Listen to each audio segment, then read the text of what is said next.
시청자 여러분 안녕하세요. 8월 11일 월요일장 파이널샷 시작합니다. 오늘 국내 증시는 경계감이 가득한 모습이 나타나고 있습니다. 3,120선을 전후로 계속해서 등락을 거듭하고 있는 유가증권 시장인데요.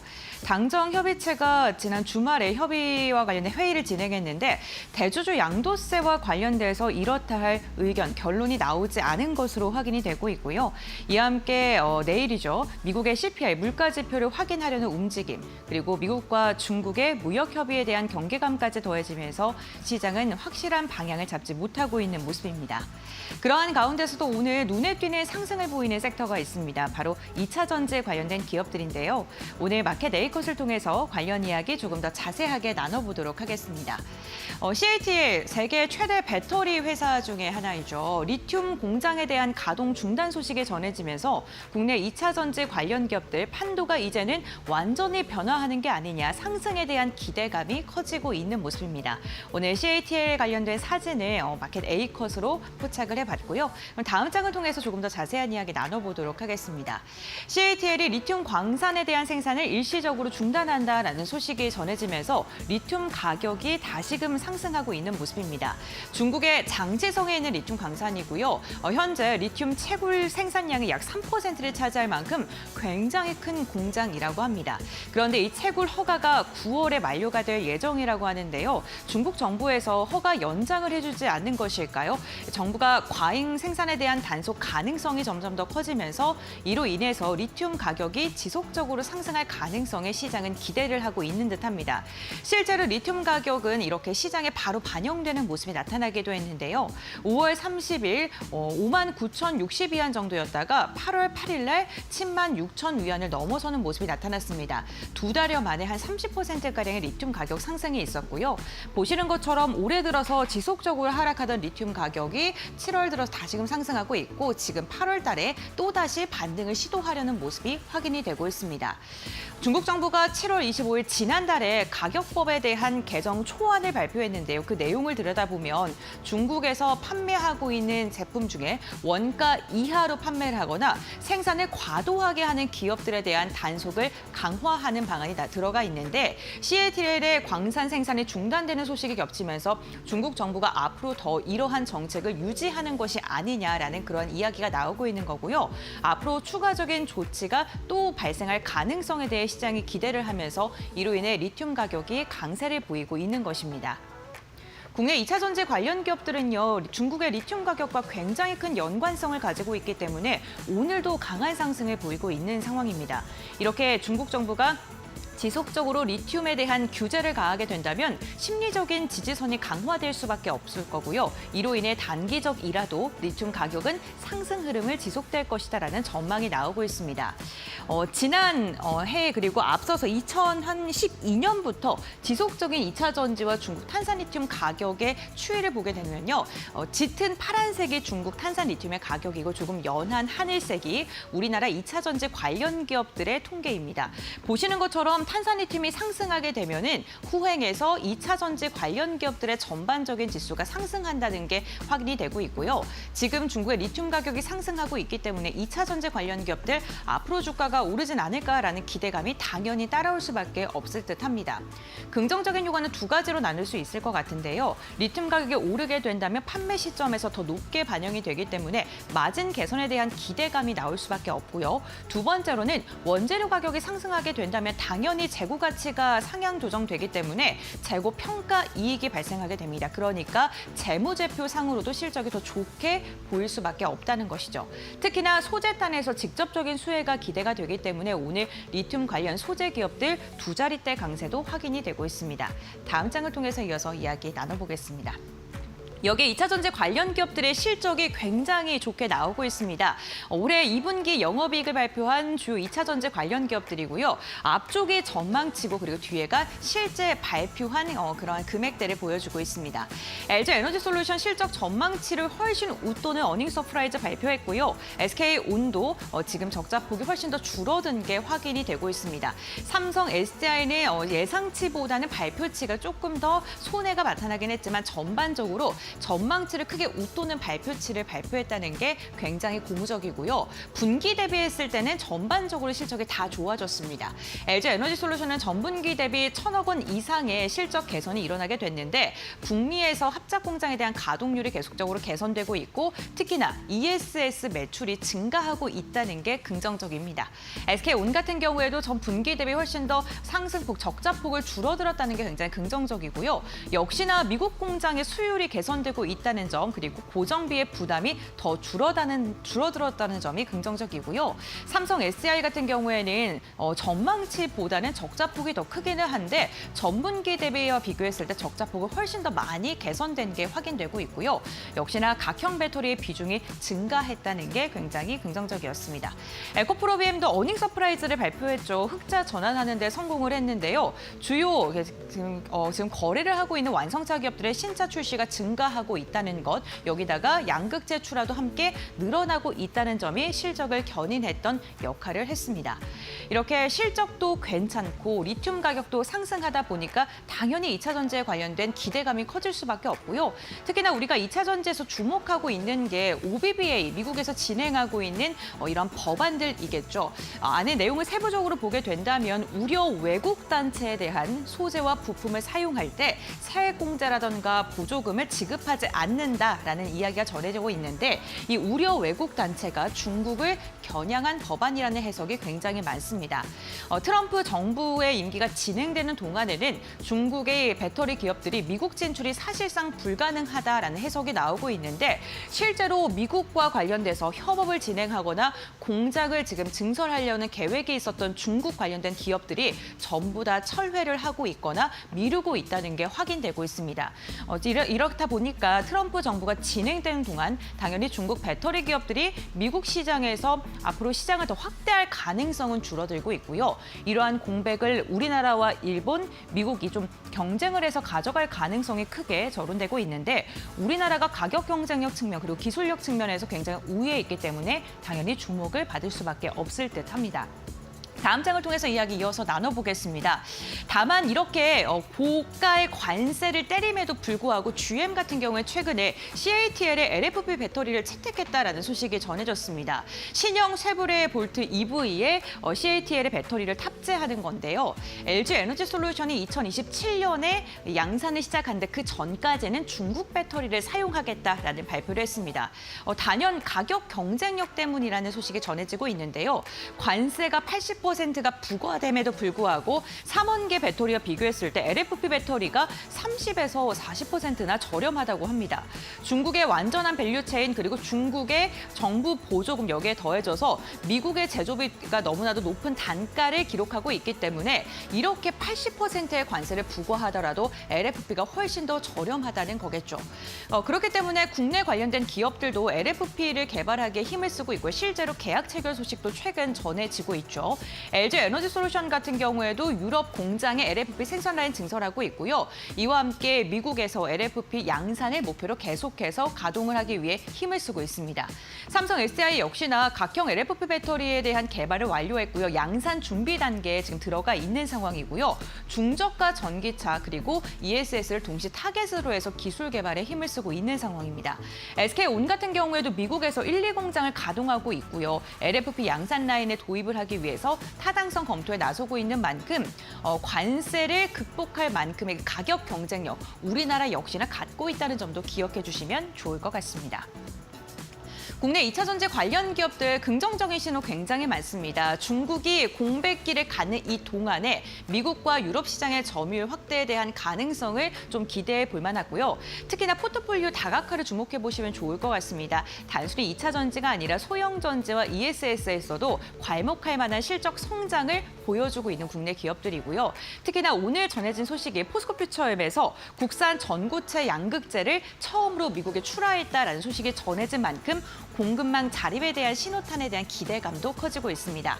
앞으로 주목해 볼 만한 건요. 국내 배터리사가 포트폴리오를 얼마나 빠르게 재편하는지 그리고 중국 정부가 리튬 생산에 대한 규제를 또다시 강하게 하는지 그렇게 돼서 리튬 가격이 더 상승할 수 있을지 지켜보셔야 될 것 같고요. 전기차가 판매 속도 등록 대수가 지난달에 2자릿대 증가한 소식을 전해드렸었죠. 앞으로 계속해서 증가할지도 주목해 보시면 좋을 것 같고요. 미국 규제가 언제까지 강하게 지속될지에 대한 것도 주목해 보시면 좋을 것 같습니다. 2차 전지 관련 기업들 최근에 좋은 소식 많이 전해지면서 관련된 기업들에 대한 관심도도 급증하고 있는데요. 앞으로 추가 추이는 어떻게 진행될지 저희도 기대해 보도록 하겠습니다. 네, 이렇게 마켓 네이컷 정리하도록 하고요. 2시 구간 우리 시장 어떻게 움직이고 있는지도 알아보도록 하겠습니다. 김윤주 아나운서가 전해드립니다. 네, 시황센터입니다. 우리 시장 2시 10분 구간을 지나고 있는데요. 자세한 시장 상황 바로 살펴보도록 하겠습니다. 오늘 코스피 코스닥 양지수는 장 초반부터 지금까지 차별화된 장세를 보여주고 있습니다. 특히 코스닥 쪽으로 상승 탄력이 조금 더 강하게 붙으면서 키 맞추기 장세를 연출하고 있는데요. 코스피는 현재 시간 약보합권에서 거래가 되면서 3,208선을 지나가고 있고요. 코스닥 같은 경우 0.41%가량 상승하면서 812선을 지나가고 있습니다. 네, 그렇다면 지수 상황 조금 더 자세히 열어보도록 하겠습니다. 코스피 일중 흐름 살펴볼 텐데요. 코스피가 3,210선을 부근으로 계속해서 등락을 반복하는 모습을 오늘 보여주고 있습니다. 특히 주말 사이에 나온 이 세제 개편안 관련 이슈가 조금은 논의가 지지부진하게 흘러가고 있다는 소식이 나오면서 관망세가 짙은 모습을 보여주고 있는데요. 이에 따라서 오늘 코스피 3,210선으로 등락을 반복하다가 현재 시간 3,208선을 지나가고 있는 모습 보여주고 있습니다. 그렇다면 코스닥 시장은 어떨까요? 코스닥 시장도 일중 흐름 바로 열어보도록 하겠습니다. 코스닥 같은 경우에는 장 초반 오름폭을 키우면서 현재 시간도 상승 탄력을 강하게 받아가고 있는데요. 822선 부근에서 현재 거래가 되고 있는 모습 보여주고 있습니다. 수급 상황도 바로 열어보도록 하겠습니다. 오늘 코스피 시장 어떤 수급 동향이 연출되고 있을까요? 일단 외국인의 수급이 계속해서 장 초반부터 지금까지 강하게 들어오고 있습니다. 외국인 현재 1,200억 원가량 코스피를 강하게 사들이는 모습 보여주고 있고요. 개인과 기관은 코스피를 팔고 있는 모습 연출이 되고 있습니다. 코스닥 매매 동향도 함께 살펴보겠습니다. 오늘 코스닥 시장에서도 외국인이 사들이면서 코스피 코스닥 양시장을 외국인이 담아내고 있는 모습 보여주고 있고요. 기관도 600억 원가량 코스닥을 사들이는 모습 체크가 되고 있습니다. 개인만이 코스피와 코스닥 양시장을 일제히 팔고 있습니다. 네, 이렇게 수급 상황까지 살펴봤는데요. 코스피 시장 안에 시가총액 상위 종목들도 함께 살펴보도록 하겠습니다. 1위부터 5위권 함께 보실 텐데요. 삼성전자와 SK하이닉스의 흐름이 오늘 크게 엇갈리고 있습니다. 삼성전자는 0.84%가량 하락하면서 71,200원 부근을 지나가고 있지만 SK하이닉스가 오늘 상승폭을 확대하면서 3.7%가량 강하게 오르는 모습 보여주고 있습니다. 현재 시간 26만 6천 원 선 지나가고 있습니다. LG에너지솔루션도 2.64%가량 오르면서 오늘 2차 전지 관련주 쪽으로 수급이 강하게 붙고 있고요. 38만 8,500원 선 거래되고 있습니다. 삼성바이오로직스도 0.98%가량 상승하면서 103만 2,500원 선 지나가고 있습니다. 그렇다면 코스닥 시장 시가총액 상위 종목은 어떨까요? 1위부터 5위권 바로 열어보도록 하겠습니다. 오늘 코스닥 시장 안에서 1위부터 5위권에서 펩트론만이 파란불을 켜내면서 거래가 되고 있습니다. 알테오젠이 0.35%가량 상승하면서 43만 1,500원 선 지나가고 있고 에코프로비엠과 에코프로가 일제히 상승하는 모습 보여주는 가운데 에코프로비엠이 8% 넘게 강하게 튀어오르는 모습 보여주고 있습니다. 현재 시간 13만 4,100원 선 지나가고 있고요. 에코프로도 5% 넘게 오르면서 54,700원 선 지나가고 있습니다. 파마리서치도 2% 넘게 튀어오르면서 67만 9천 원 선 지나가고 있는데요. 파마리서치 같은 경우에는 호실적의 발표함에 따라서 오늘 시장에서 강한 주목을 받아가고 있고 키움증권에서 목표가를 81만 원으로 상향 조정했다라는 점도 오늘 주가에 긍정적입니다. 펩트론만 0.5%가량 하락하면서 30만 원 선 지나가는 모습 보여주고 있습니다. 이렇게 오늘 시가총액 상위 종목들의 흐름까지 알아봤는데요. 그렇다면 오늘 주목해볼 만한 특징주는 어떤 게 있을까요? 바로 열어보도록 하겠습니다. 첫 번째 특징주는 하이드로 리튬입니다. 중국의 CATL이 중국 공장 리튬 공장을 3개월 동안 가동을 중단할 것이다라는 소식이 나옴에 따라서 오늘 리튬 관련주들이 일제히 주목을 받고 있습니다. 특히 주말 사이에 리튬 가격이 9% 넘게 튀어오르는 모습을 보여주기도 했는데 오늘 리튬 관련주들 강한 상승을 받는 가운데 하이드로 리튬이 장중 상한가를 기록을 하기도 했습니다. 12시를 기점으로 상한가를 터치를 했고 현재 시간으로도 상한가를 유지하고 있는 모습을 보여주고 있고요. 전반적으로 오늘 리튬 관련 관련주 그리고 2차 전지 관련주들의 흐름이 좋은 모습 보여주고 있습니다. 다음 특징주도 함께 살펴보도록 하겠습니다. 네, 다음 특징주 YG 엔터테인먼트입니다. YG 엔터테인먼트가 호실적과 함께 증권사에서 목표가를 줄상향하는 리포트를 오늘 내놨습니다. 이에 따라서 오늘 주가 두 자릿수 강세 탄력을 이어가고 있고요. 특히 하나증권에서는 블랙핑크의 월드 투어가 하반기에 실적에 반영이 된다면 더욱더 큰 상승 탄력을 받아갈 수 있을 것이라면서 목표가를 13만 원으로 상향 조정했습니다. 이에 따라서 현재 시간 11%가량 강세 탄력 받아가고 있는 YG 엔터테인먼트 10만 3,800원 선 지나가고 있습니다. 지금까지 오후장 시장 상황 살펴봤습니다. 네, 마켓 네이커 심층 분석 시간으로 이어가 보도록 하겠습니다. 오늘 마켓 네이커 브리핑 시간에서는요, 2차 전지 관련된 이야기, 앞으로 어떤 식으로 2차 전지가 방향성을 가져갈지에 대한 이야기 나눠봤는데 조금 더 심도 있는 이야기는 전문가와 해보도록 하겠습니다. 헤르메스탁의 하창원 본부장 오늘 함께합니다. 안녕하세요. 안녕하세요. 네, 반갑습니다. CATL이 리튬 광산에 대한 가동 중단 소식이 전해지면서 오늘 리튬 가격이 상승했고 이에 따라서 오늘 소재 관련된 기업들, 국내 기업들이 또 급등을 하는 모습 나타나고 있습니다. 앞서서 김윤주 아나운서가 전해드렸던 것처럼 상한가에 들어간 종목들도 있고요. 가장 수혜가 기대되는 종목이 어떤 건지도 궁금하고 우리나라의 직접적인 이득을 정말 가져올 수 있을지도 궁금합니다.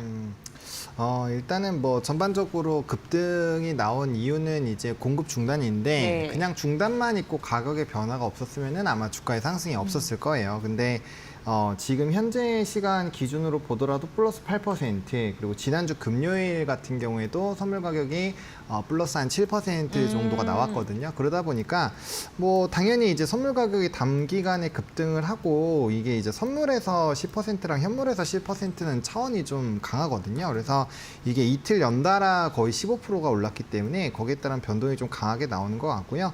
그래서 이제 하이드로 리튬이나 리튬 포어스, 그리고 이제 포스코 퓨처엠, 미래나노텍이라는 종목군들이 일단 리튬 가격이 오르면은 가장 빠르게 좀 반영하는 기업들입니다. 그래서 일단 이들이 먼저 뭐 하이드로 리튬은 상한가에서 왔다 갔다 하고 있고 뭐 그러고 있는데, 또 문제가 뭐냐면 이들이 시가총액이 너무 작아요. 그래서 뭔가 우리가 이제 적극적으로 매매하기에는 사실 조금 불안한 감이 없잖아 있고요. 그래서 이제 뭐 대부분 차트 흐름은 비슷합니다. 미래나노텍도 쳐보시면은 주가가 우상향하고 있고요. 포스코 엠텍도 마찬가지죠. 그래서 조금 약간 안정성을 따지신다라고 한다면 두 가지 기업을 보시는 게 맞고, 그 다음에 이제 조금 더 탄력적인 거를 본다라고 한다면 이제 그런 쪽으로 매매가 가능하겠죠. 근데 요 탄산리튬 가격이 이번에 이제 이 랠리가 나오기 시작을 한 게 사실 요번이 아니라 7월 달 중순부터예요. 이때부터 이제 그 공급망 관련된 이슈가 나타나기 맞아요. 시작하면서 움직임이 나온 거고, CATL이 가동을 멈춘다라는 이슈가 뭐 처음 있는 일은 아니거든요. 이전부터 나왔었던 이유에서 이제 확실하게 기사가 나온 거기 때문에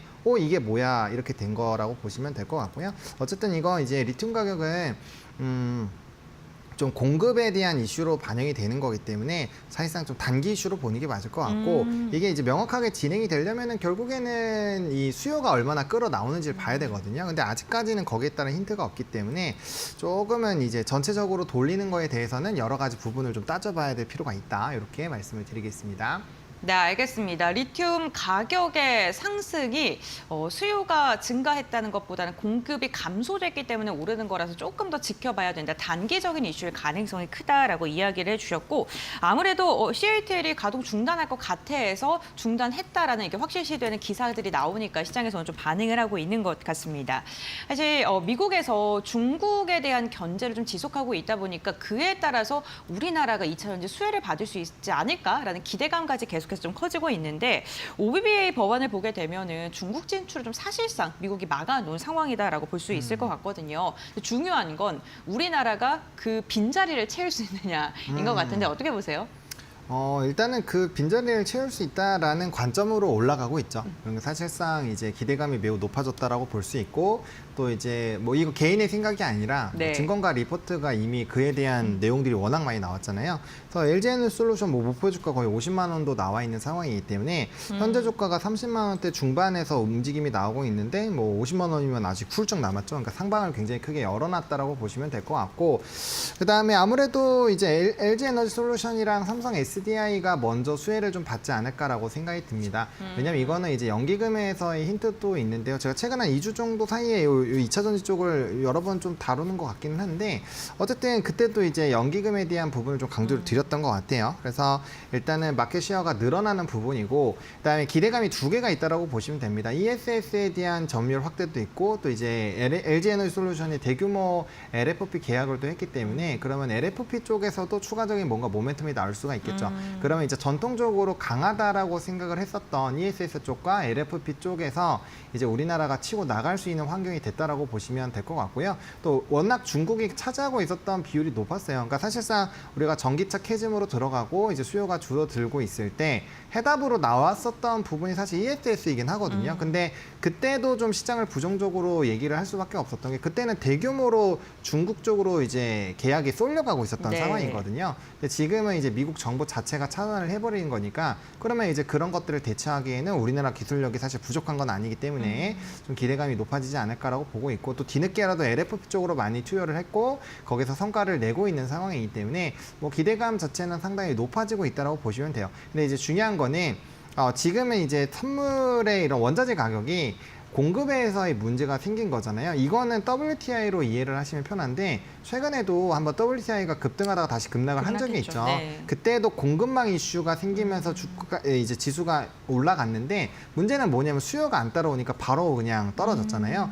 그래서 이제 이 원자재 쪽에서는 사실 공급만 이슈가 생기면은 답이 안 나와요. 수요와 공급이 동시에 이벤트가 생겨야 되기 때문에 그래서 아직까지는 조금 그런 부분에서 좀 체크를 해봐야 될 것 같고 대신에 ESS에서 좀 이런 대표적인 종목군들은 증권가 리포트가 워낙 좋고 그다음에 실적도 약간 턴어라운드하는 느낌이 좀 있고 뭐 실적은 근데 사실 덩치에 비해서는 믿을 만한 게 못 되고요. 네. 다만 이제 수급적인 부분이 기관에서 너무 좋게 들어오고 있어서 그런 부분을 좀 놓고 본다면 그래도 해볼 만하지 않을까라는 생각은 듭니다. 그렇다면 국내 셀 기업 가운데서 수혜가 기대되는 게 LFP 계약 소식도 전해지고 하는 LG 에너지 솔루션일까요? 네, 그렇습니다. 알겠습니다. 그 LFP 관련된 이야기 좀 이어서 나가고자 했는데 우선 LG 엔솔이 글로벌 기업들과의 계약 소식 전해지면서 기대감 커지고 있습니다. 그러면서 우리나라가 이제는 중국을 견제하는 그런 상황 속에서 LFP 시장에서도 미국에서 좀 파일을 확장하진 않을까라는 기대감 커지는데 그렇게 된다면 소재 부품까지 확장해서 봤을 때 좀 수혜가 기대되는 종목 이런 게 있다면 어떤 게 있을까요? 사실 뭐 거의 대부분이 다 움직이지 않을까요? 네. 왜냐면은 지금 사실 상황이 그렇잖아요. 그러니까 이제 리튬주랑 ESS 관련된 종목군들 치고 올라가긴 했지만 뭐 이제 아마 기억나실 거예요. 워낙 핫했었던 산업이니까 2차 전지가 갈 때 뭐 사실 잘 움직였었던 뭐 TCC 스틸, 네. 사마알미늄, 조일알미늄 이런 애들도 막 움직임이 나타나고 있고 또 EV 첨단 소재 이런 것들 항상 테마로 움직였었던 종목이거든요. 그래서 뭐 그런 종목군들도 많이 움직이고 있고 또 포스코 그룹, 또 에코프로 그룹 다 움직임이 나오고 있어요. 물론 에코프로 그룹이야 뭐 이전 상장 이슈가 있기는 하겠지만 그래서 뭐 그런 전반적인 분위기로 봤을 때는 뭐 대부분이 좀 올라가지 않을까라고 보고 있고 그게 왜 그러냐면 2차 전지는 산업이 꺾이긴 했지만 한때 거의 1년 반에서 2년 정도 완전 특수성을 가졌던 산업이잖아요. 그러다 보니까 관심이 있는 사람도 많고 그때 그 탄력도를 기억하는 사람들도 많아요. 그러다 보니 물론 이제 좀 물량이 많이 잠겨 있기는 합니다만 그래서 이제 턴어라운드 한다고 하면은 우리나라 증시가 2,300, 2,200에서 올라올 때부터 지금 못 올라갔었던 게 2차 전지랑 자동차가 대형주에서는 마지막이거든요. 근데 그 중에서 2차 전지가 그런 턴어라운드 기대감으로 가는 거기 때문에 일정 부분에 좀 키를 맞추지 않을까 생각을 해요. 그러니까 삼성전자도 주변에서 다 못 간다 그랬었거든요. 대부분이 네, 못 맞아요. 가고 하이닉스만 얘기했었잖아요. 근데 그때 이제 외롭게 삼성전자 많이 말씀을 드렸는데 삼성전자도 5만 원대 초반부터 7만 원대 중후반까지 갔잖아요. 그러면 상방을 놓고 보면은 거의 한 50%가 올랐어요. 그러면은 이제 2차 전지도 최소 50%는 올라간다고 봐야 되고 이미 그 부분에서 이미 반영이 어느 정도 나오긴 했어요. 왜냐하면 엔솔 같은 경우가 저점 대비해서 벌써 50%가 나왔기 때문에 일부 나오긴 했지만 지금 턴어라운드 기조가 좀 세고 중국에 대한 규제가 아직 더 가속화가 될 수 있기 때문에 히토류 보면 그거에 대해서 힌트가 좀 있거든요. 그래서 그런 걸로 놓고 봤을 때는 조금 더 이슈가 있지 않을까라는 생각은 있습니다.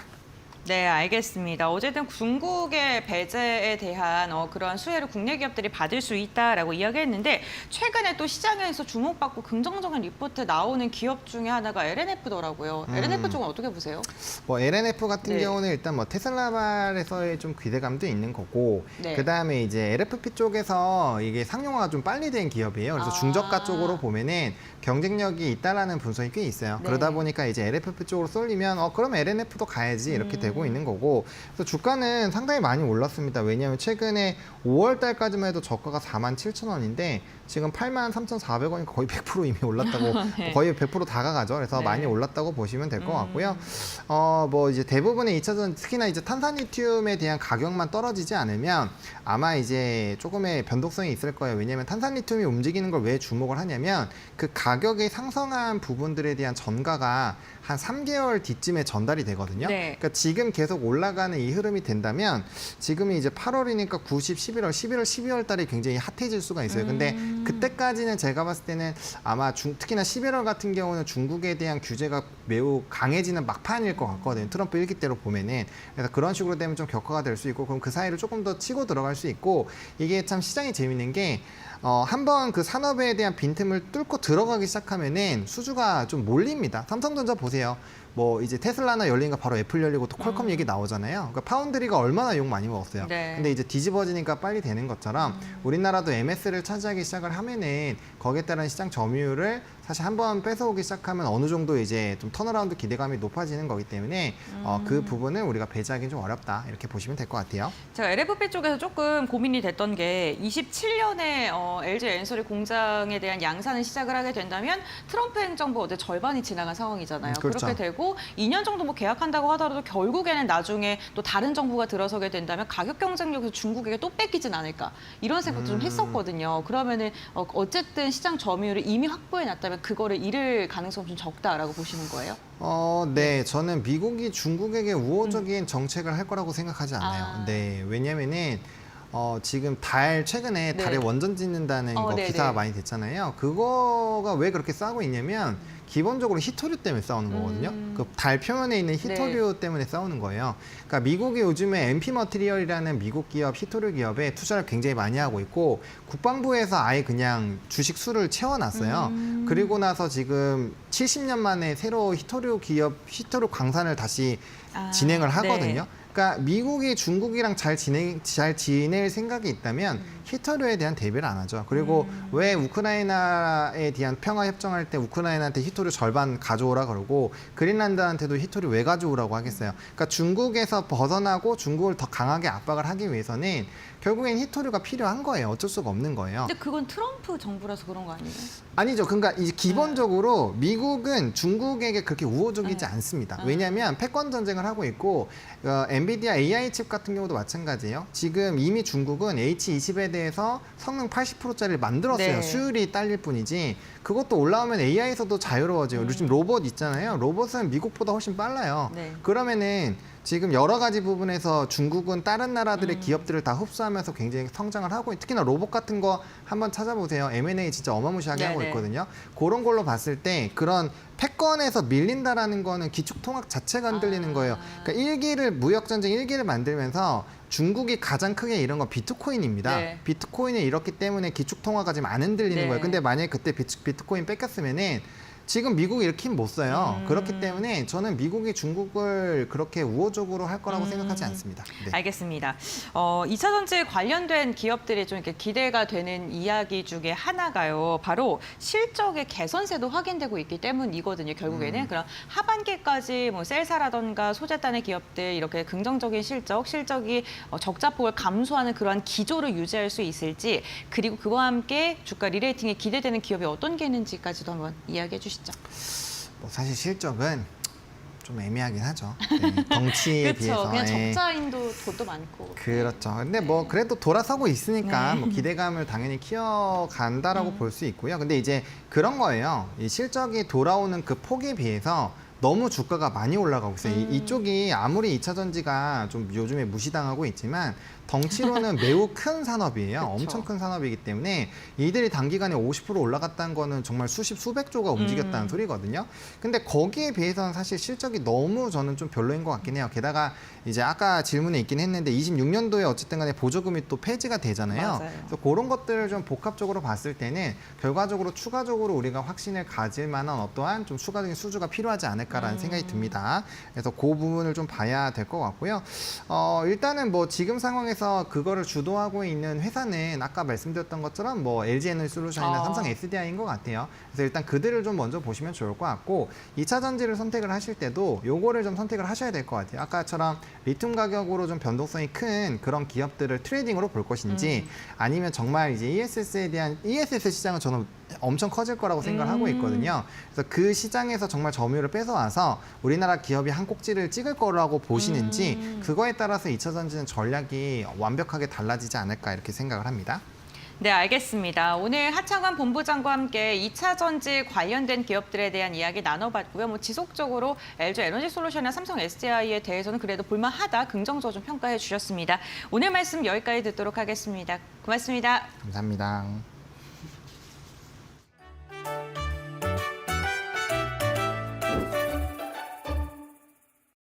안녕하세요. 시청자 여러분은 오늘 식사 메뉴 정하셨나요? 아마 요즘 외식하러 가셔서 메뉴판 보면 깜짝 놀라신 적 있으실 겁니다. 분명 몇 달 전까지만 해도 9,000원이던 메뉴가 10,000원이 넘고 식사 후 마시는 커피 가격도 훌쩍 올랐죠. 그래서 오늘은 여러분께 소비자 물가지수와 생활 물가지수에 대해 알려드리려고 합니다.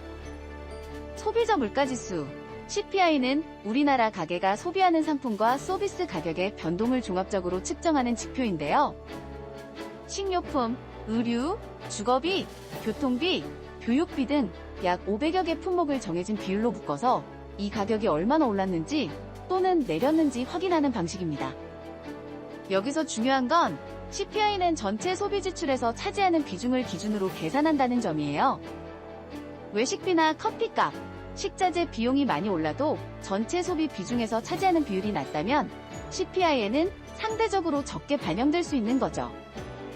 예를 들어 쌀, 배추는 2025년 4월 기준으로 6%에서 최대 14% 상승했지만 소비자 물가에는 1.5%에서 2.4% 상승된 수준으로 반영됩니다. 반면에 전기료나 주거비 등의 고정 비용은 비중이 크기 때문에 CPI에 더 큰 영향을 미치죠. 여기에 국제유가가 하락하면서 휘발유, 경유 같은 석유류 가격이 내려갔고 전체 소비자 물가지수를 끌어내리는 효과를 준 것이죠. 따라서 다양한 품목의 평균인 CPI, 생활 밀착형 품목들의 체감 물가를 모두 반영하지는 못하는 것입니다. 그렇다면 우리가 체감하는 생활비는 어떻게 알 수 있을까요? 바로 생활물가지수라는 지표를 통해 파악합니다. 생활물가지수는 국민이 자주 구매하는 실생활 밀접 품목 141개만 따로 모아서 만든 지표인데요. 커피나 외식비, 버스 요금, 세탁비 같은 항목이 포함되어 있습니다. 한마디로 일상 속 자주 접하는 품목 중심 물가지수라 우리 체감 물가와 더 비슷하게 움직입니다. 그래서 커피값이나 외식비, 대중교통 요금이 오르면 CPI보다 생활물가지수가 더 민감하게 반응하죠. 정부와 한국은행도 이 지표를 활용해 가계부담이나 소비심리, 구매력 변화 등을 따로 살펴봅니다. 그리고 공식 지표인 CPI와의 차이를 모니터링하고 체감물가를 완화하기 위한 정책들도 추진합니다. 또한 실질적인 시장의 변화를 반영하기 위해 CPI의 통계 방식도 지속 보완하고 있죠. 오늘 알려드린 소비자 물가지수와 생활 물가지수 이해가 되셨나요? 앞으로도 시청자 여러분이 맛있는 음식 부담 없이 드실 수 있도록 투자에 도움이 되는 정보들 빠르게 알려드릴게요. 오늘도 풍성한 하루 되세요.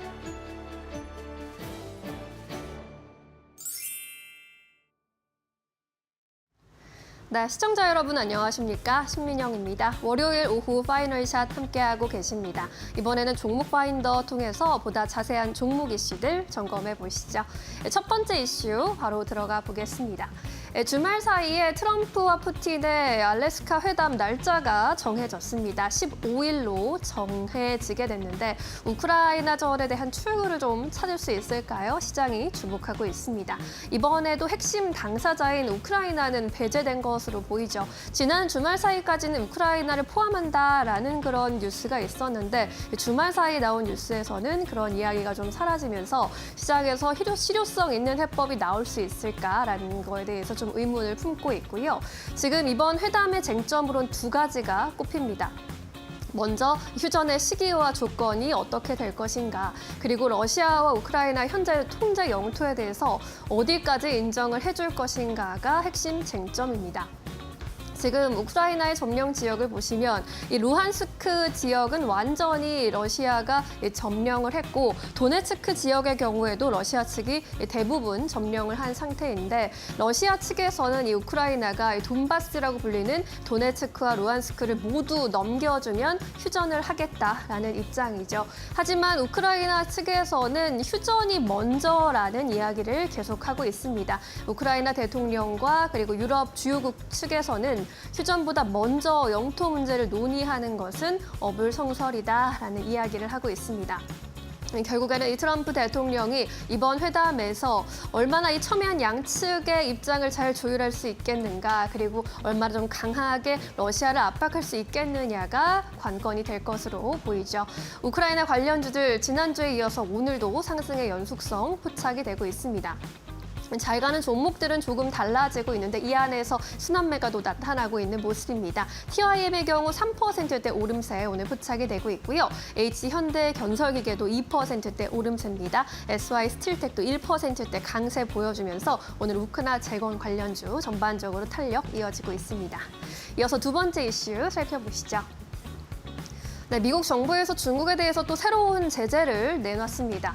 중국산 해저 케이블을 미국으로 못 들어오게 하는 그런 제재를 또 새롭게 발표한 건데요. 중국의 해저 케이블 제재를 발표하면서 미국의 연방통신위원회 FCC에서 중국과 같은 전략적 경쟁국의 통신용 해저 케이블 사업 참여를 원칙적으로 차단하는 규제를 채택했다라고 밝혔습니다. 그러면서 중국 등 전략적인 경쟁국들의 사이버 물리 보안 위협을 이유로 해저 케이블을 수리하고 또 유지할 때 미국산 선박이나 신뢰받는 해외 기술의 사용을 장려하겠다라고 하면서 우리나라 기업들의 반사 수혜가 또 예상이 되고 있는 부분입니다. 이번에 FCC에서 내놓은 제재에서는 통신용 해저 케이블만을 포함했지만요. 업계에서는 안보를 이유로 미국 내의 다른 인프라까지 이번 규제가 확산할 가능성 높다라고 바라보고 있는 상황입니다. 따라서 LS전선과 같은 관련주들로 훈풍이 이어지고 있죠. 오늘 분위기 함께 살펴보시죠.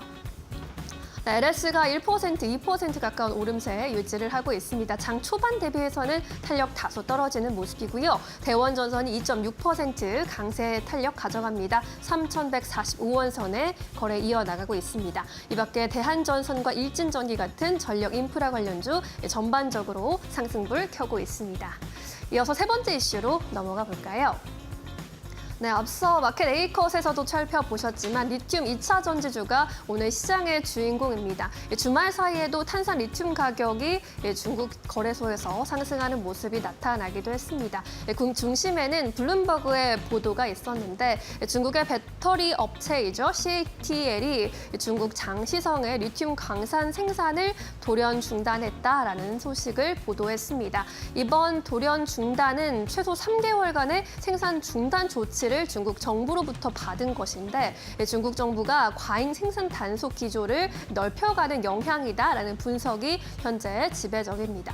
이번에 생산 중단이 된 이 장시성의 광산의 경우에 전 세계 채굴 생산량의 3%를 차지하는 규모이기 때문에 현재 2년 넘게 공급 과잉에 시달려온 리튬 업계 입장에서는 중요한 공급망 연결고리로부터의 생산 중단이 충분히 호재가 될 것이라는 분석이 나왔습니다.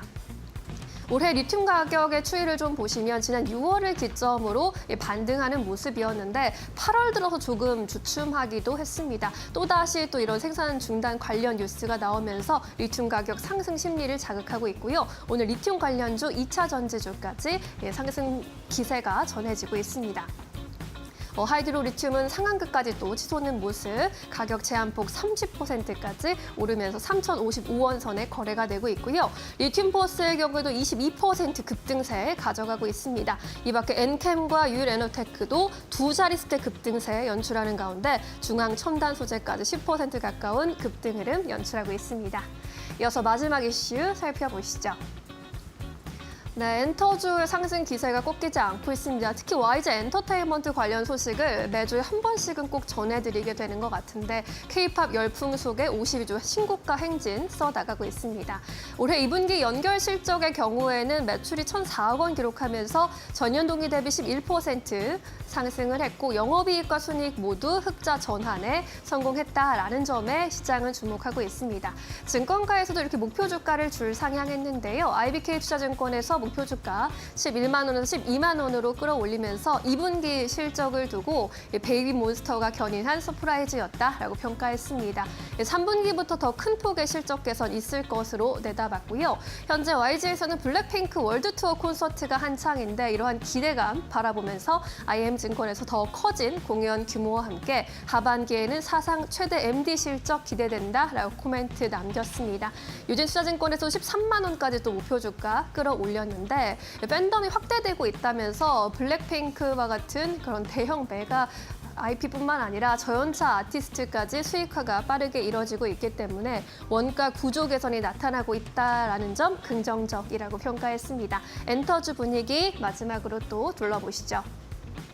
YG 엔터의 경우 10%대 급등세 여전히 가져가고 있습니다. 오늘 장대 양봉 포착이 되고 있네요. 10만 3천 원 선 지나가고 있습니다. CJ ENM도 5%대, SM도 동반 5%대 강세 가져가고 있고요. 스튜디오 미르까지 5%대 오름세 포착되면서 5천 원 선 위에서 거래되고 있습니다. YG 플러스 동반 오름세입니다. 1% 오른 1,290원 선에 거래 이어나갑니다.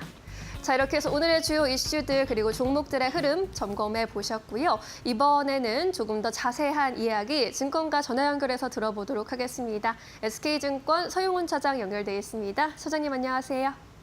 네, 안녕하세요. 네, 오늘의 특징주들 좀 점검해 보고 있는데 어떤 종목에 주목해 보셨을까요?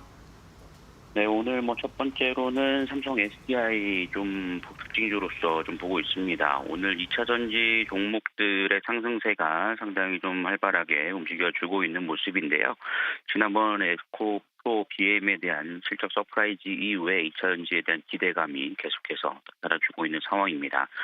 그런 상황 속에서 중국의 리튬 공장 중단 소식과 더불어 과잉 공급이 해결될 것이다라는 기대감이 함께 좀 반영이 되면서 기관 매수세와 더불어 좀 상승세가 이어지고 있다고 볼 수 있겠고요. 최근 2차 전지 섹터의 종목분들이 전기차 판매량을 넘어서서 ESS 시장에 대한 활용도 또는 재생에너지에 대한 성장에 대한 기대감으로 인해서 실적 회복세에 이르렀다라는 리포트들이 나오면서 지속적으로 좀 긍정적으로 이어지고 있는 상황입니다. 특히나 이제 중국 과잉 공급이 해결될 것이다라는 기대감이 더불어서 현지에서 생산 가능성 높은 기업 위주로 수급이 좀 들어오고 있는 상황이라고 볼 수 있겠고요. 최근 삼성 SDI도 장기 이동 평균선이 200일선을 넘어서는 모습들까지 나타나고 있다는 점에서 기관과 더불어 좀 긍정적인 흐름들의 시각이 이어지고 있다고 말씀드릴 수 있겠습니다. 두 번째 종목으로는 지난번에도 말씀드렸던 HJ중공업 계속해서 좀 말씀을 좀 드릴 수 있을 텐데요. 마스가 이슈가 계속해서 반영이 되고 있는 상황들이 나타나주고 있습니다. 과열 종목으로 지정이 됨으로써 단일가 거래가 이루어지고는 있습니다만 지난번에도 말씀드렸습니다만 상대적으로 다른 조선주에 비해서 저평가 국면에 놓여 있었다라고 말씀드릴 수 있겠고요. 현재는 실총이 1조 원을 급격하게 넘어서는 모습들이 나타나주면서 신규 매수 접근은 좀 어려워지지 않았나라고 좀 판단을 합니다. 다만 조선주들에 대해서 일단은 지금 대장주인 하나오션이 좀 밀리고 있는 모습 속에서 중소형 조선주에 대한 순환매는 좀 노려볼 수 있다는 점에서 좀 특징주로서 좀 살펴볼 수 있지 않을까라고 말씀드리겠습니다. 네, HJ중공업까지 오늘의 특징주들 점검해 주셨습니다. 이번에는 종가 베팅주로 볼 만한 종목 여쭤보고 싶은데요. 종가로 베팅해 볼 만한 종목 어떤 종목 보고 계십니까? 네, 관심 보고 있는 종목은 대한전선 계속해서 좀 보고 있는 상황입니다. 지금 현재 대한전선 역시 오늘 1% 넘는 상승세가 이어지고 있는데요. 미국 내에서 중국 케이블 업체에 대한 퇴출 얘기가 슬슬 더 나오고 있는 상황입니다. 지금 중국 리튬도 마찬가지고 케이블 업체 역시 미국과의 중국 간의 갈등으로 인해서 반사이익에 대한 기대감이 높아지고 있다라고 좀 볼 수 있겠고요. 지난번 안마 해상 풍력사와 1,800억 규모도 공급 계약을 체결했고 하반기 실적에 대한 기대감과 더불어서 정부 정책에 따른 에너지 고속도로 수혜주로서 좀 이어지고 있다고 볼 수 있겠습니다. 이로 인해서 역시 기관 수급이 계속해서 유입되고 있다는 점을 감안해 보신다라면 오늘 종가로 좀 관심 있게 살펴볼 수 있지 않을까 싶습니다. 네, 대한전선에 대한 의견 전달해 주셨습니다. 오늘은 여기까지 들을게요. 고맙습니다. 네, 감사합니다. 네, 이번에는 마감을 앞두고 놓치지 말아야 할 종목들 하나하나씩 점검해 보겠습니다. 지식인포 박근호 이사 함께 할게요. 어서 오세요. 안녕하십니까. 네, 반갑습니다. 오늘도 파이널샷이 포착한 오후장 특징주 15개 먼저 화면으로 만나보시죠.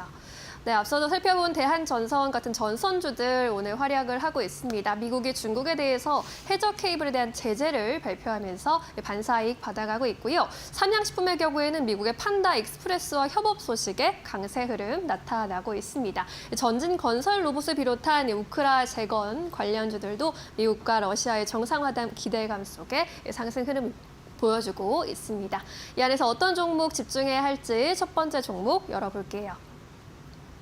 네, DLENC 포착을 해주셨습니다. DLENC 같은 경우에는 오늘 10%대 급락세 나타나고 있는데 건설 현장 사망 사고 소식이 들려왔습니다. 이 여파로 실망 매물이 좀 크게 출회되고 있는데 이슈를 어떻게 보는 게 좋겠습니까?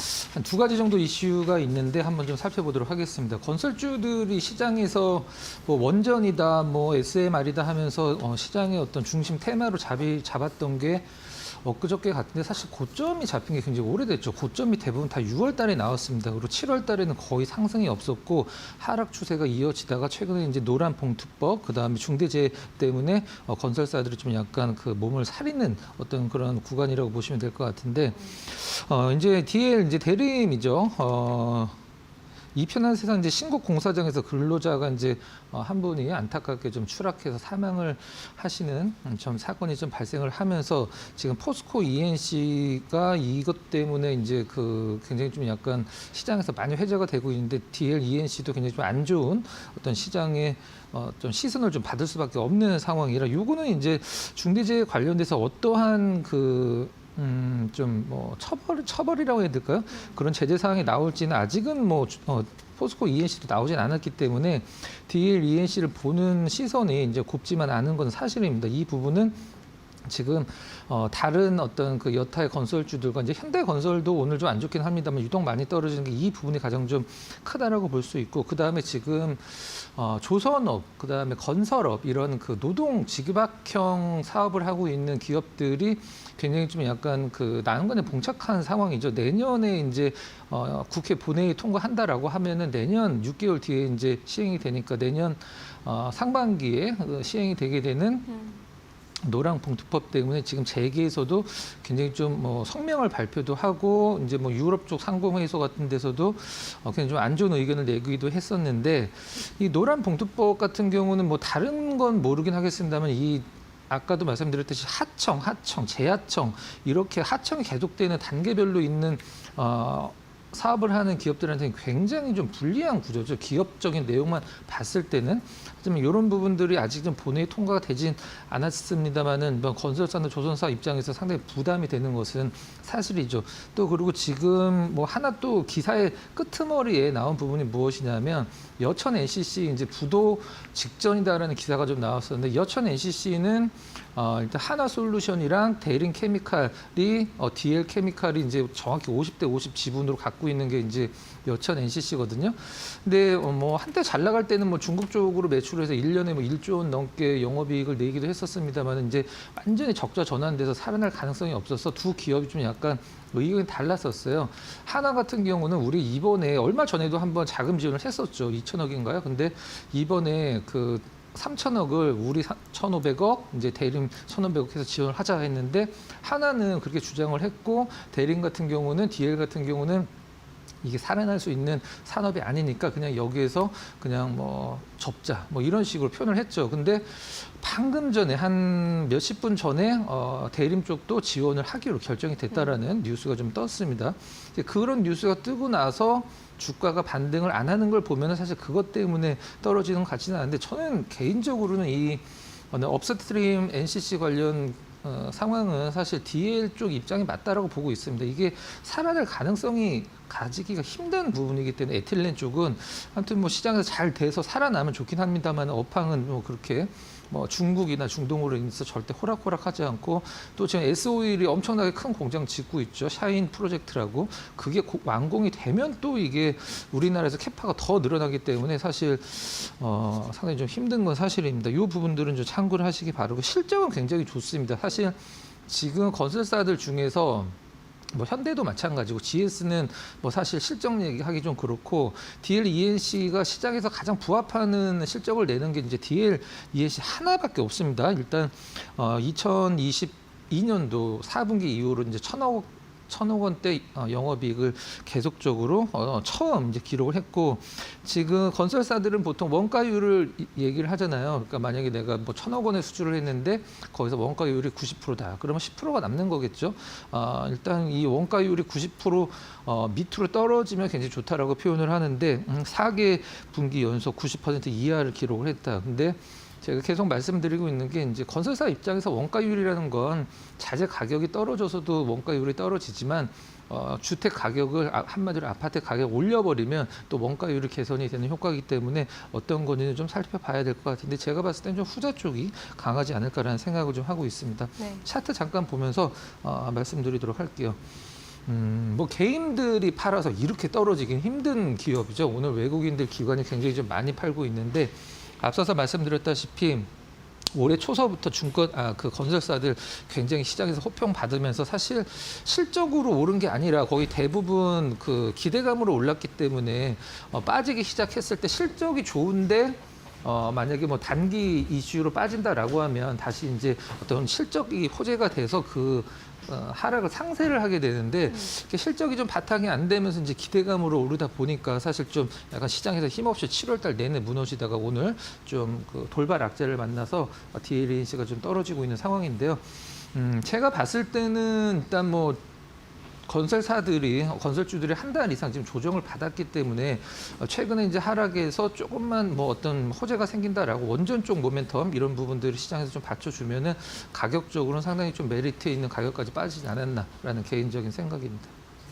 네, 돌발 악재를 만났는데 실적 자체는 좀 굉장히 좋은 편이라고 말씀을 해주셨습니다. 이 업종 내에서 또 노란 봉투법 리스크가 존재하고 있는 만큼 잘 따져보시면서 대응해 보시는 것 중요해 보입니다. 자, 이렇게 첫 번째 종목 만나봤고요. 두 번째 특징주 살펴보시죠. 네, 엔캠 골라주셨네요. 20%대 급등세 현재 연출하고 있습니다. 리튬 값의 상승 전망이 커지면서 리튬 관련주들 급등하고 있고 2차 전지까지 그야말로 날아가고 있는데 어떻게 분석해 봐야 할까요?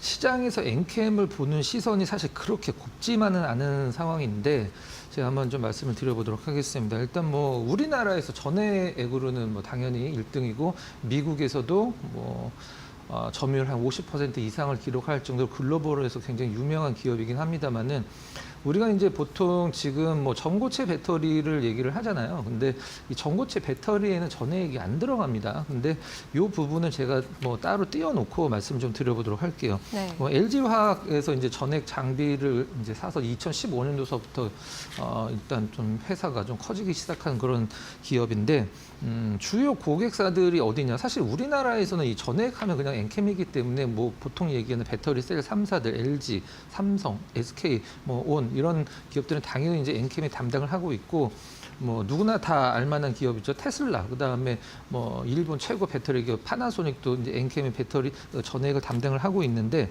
이 우리가 보통 그 최근에 많이 나오는 이제 좀 약간 좀 물리긴 합니다만은 그 내성이 좀 생겼죠. 관세와 관련돼서는 이 전액 같은 경우는 유통기한이 굉장히 짧습니다. 그래서 우리나라에서 미국으로 갖고 가서 수출을 하고 이게 거의 불가능에 가깝기 때문에 우리나라에서 생산을 하지만 미국 쪽에 뭐 테슬라나 이런 쪽에 공급을 할 때는 미국 쪽에서 생산해서 공급을 해야 되기 때문에 미국의 생산 거점이 뭐 2개 이상이 있죠. 이 부분들은 뭐 관세와 관련돼서 굉장히 좀 유리한 부분이라고 볼 수가 있는 상황인데 일단 뭐 최근에 이제 아무래도 전기차를 가장 많이 만들고 가장 많이 판매가 되는 게 이제 중국이다 보니까 중국 쪽 관련돼서 매출이 사실 중요하긴 합니다. 사실 매출이 많이 줄어들긴 줄어들었죠.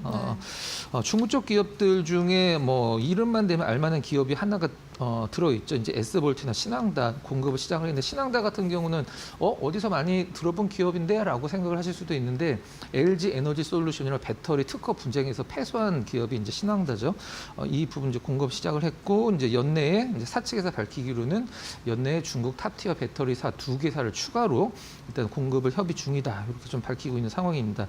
매출 생산 캐파는 중국 내 공급량이 뭐 10만 톤, 연내 2,600억의 매출을 기록을 할 것이다. 중국에만 일단 그렇게 어떤 포부를 밝히고 있는 상황인데 만만치 않은 상황이죠. 지금 주가가 거의 40만 원 근처까지 갔다가 지금 8만 원대예요. 너무 많이 떨어졌는데 네. 엔캠이 한때 시가총액 코스닥 5위였습니다. 지금은 뭐 몇인지 계산이 안 될 정도로 주가가 많이 떨어졌는데 아까도 말씀드렸습니다만은 그 뭐 전액만 하는 건 아니긴 합니다만 전액이 거의 뭐 매출의 대다수긴 하고 뭐 전액 하면 엔캠이면 전액 이런 대명사인데 전고체 배터리에는 전액이 안 들어가죠. 그 부분들이 앞으로 엔캠이 어떻게 숙제를 좀 풀어야 될지는 좀 시장에서 좀 지켜봐야 될 것 같습니다.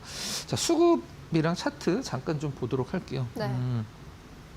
정말 많이 떨어졌습니다. 정말 많이 떨어졌는데 다른 2차 전지 관련주 중에서 좀 반등은 좀 약간 늦은 편이에요. 거의 좀 약간 소소한 흐름 보이다가 오늘만 한 20% 넘는 상승을 좀 보여주고 있는 상황인데 위에 수급 보시면 사실 CB를 3,000억 넘게 발행을 한 기업이기 때문에 우리가 CB라는 건 뭐죠?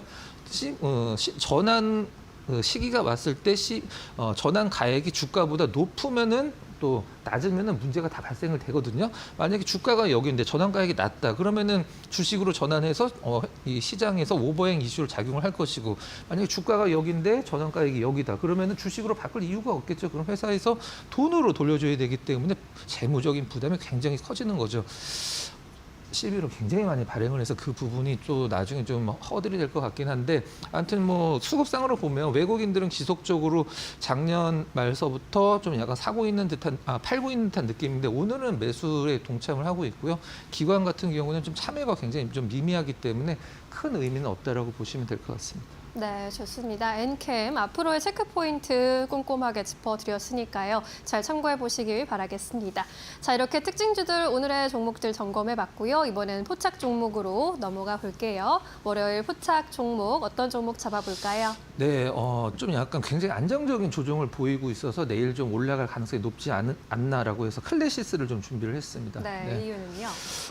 일단 우리가 보통 매수를 할 때 이렇게 한 4%, 5% 이렇게 양봉으로 시장에서 눈에 띄게 딱 올라가는 종목들이 눈에 띄게 마련인데 실질적으로는 이제 한 2번 정도 조정을 굉장히 좀 가격적인 조정보다도 기간적인 조정을 굉장히 안정적으로 잡으면 우리가 보통 다음날 올라가는 확률이 높은데 그것과 더불어서 기술적인 분석도 나쁘지 않고 이제 중국 관광객들 관련돼서 한번 좀 체크를 해보도록 하겠습니다. 네. 중국 관광객들이 우리나라의 미용, 성형 이런 것들 관련돼서 굉장히 한때는 시장에서 어떤 이런 관련주들은 주가 상승을 견인한 적이 있긴 했었죠. 최근에 이제 글로벌 텍스프리 쪽에는 악재가 될 수 있는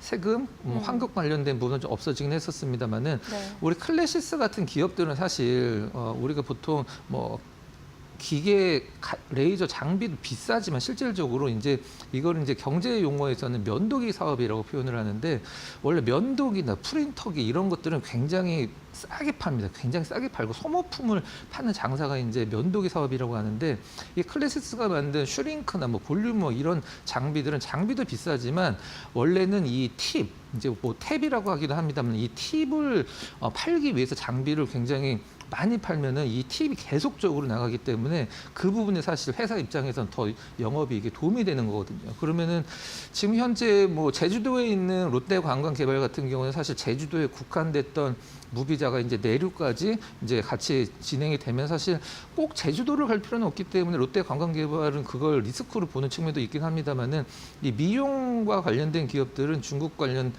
단체 관광객들이 오면 이 시술 횟수가 늘어나면 하면 이 틱과 관련된 매출이 굉장히 늘어날 수밖에 없기 때문에 네. 이 부분을 좀 주목할 필요성이 있다라고 생각을 하고 있고요. 이제 베인캐피탈이 대주주인데 일단 뭐 그 부분은 뭐 시장에서 뭐 매각을 언제 할지 한번 좀 딜레이가 되긴 했는데 뭐 나름대로 좀 핫 이슈로 작용할 부분들은 이제 시간의 문제지. 사실 베인캐피탈은 가격적인 부분이 좀 약간 문제가 돼서 그렇지 뭐 매각은 당연히 할 부분들이니까 근데 올해는 좀 안 할 가능성이 좀 높다라고 그래요. 그래서 정리를 좀 하면 이 클래시스 같은 레이저 장비를 만드는 미용 레이저 장비 만드는 기업들은 이제 중국인 단체 관광객들 오면은 이 팁에 대한 매출이 굉장히 좀 좋아질 가능성이 있고 뭐 그런 부분들을 염두에 좀 두고 지켜봐야 되겠다라고 생각을 하고 있습니다. 네. 차트 잠깐 보면 아까 말씀드렸다시피 2번 정도 지금 뭐 거의 가격적인 조정 없이 이틀 연속 음봉인데 내일 정도쯤에 아주 뭐 시장이 그렇게 나쁘지 않으면 좀 반등을 좀 기대할 수 있는 부분이고요.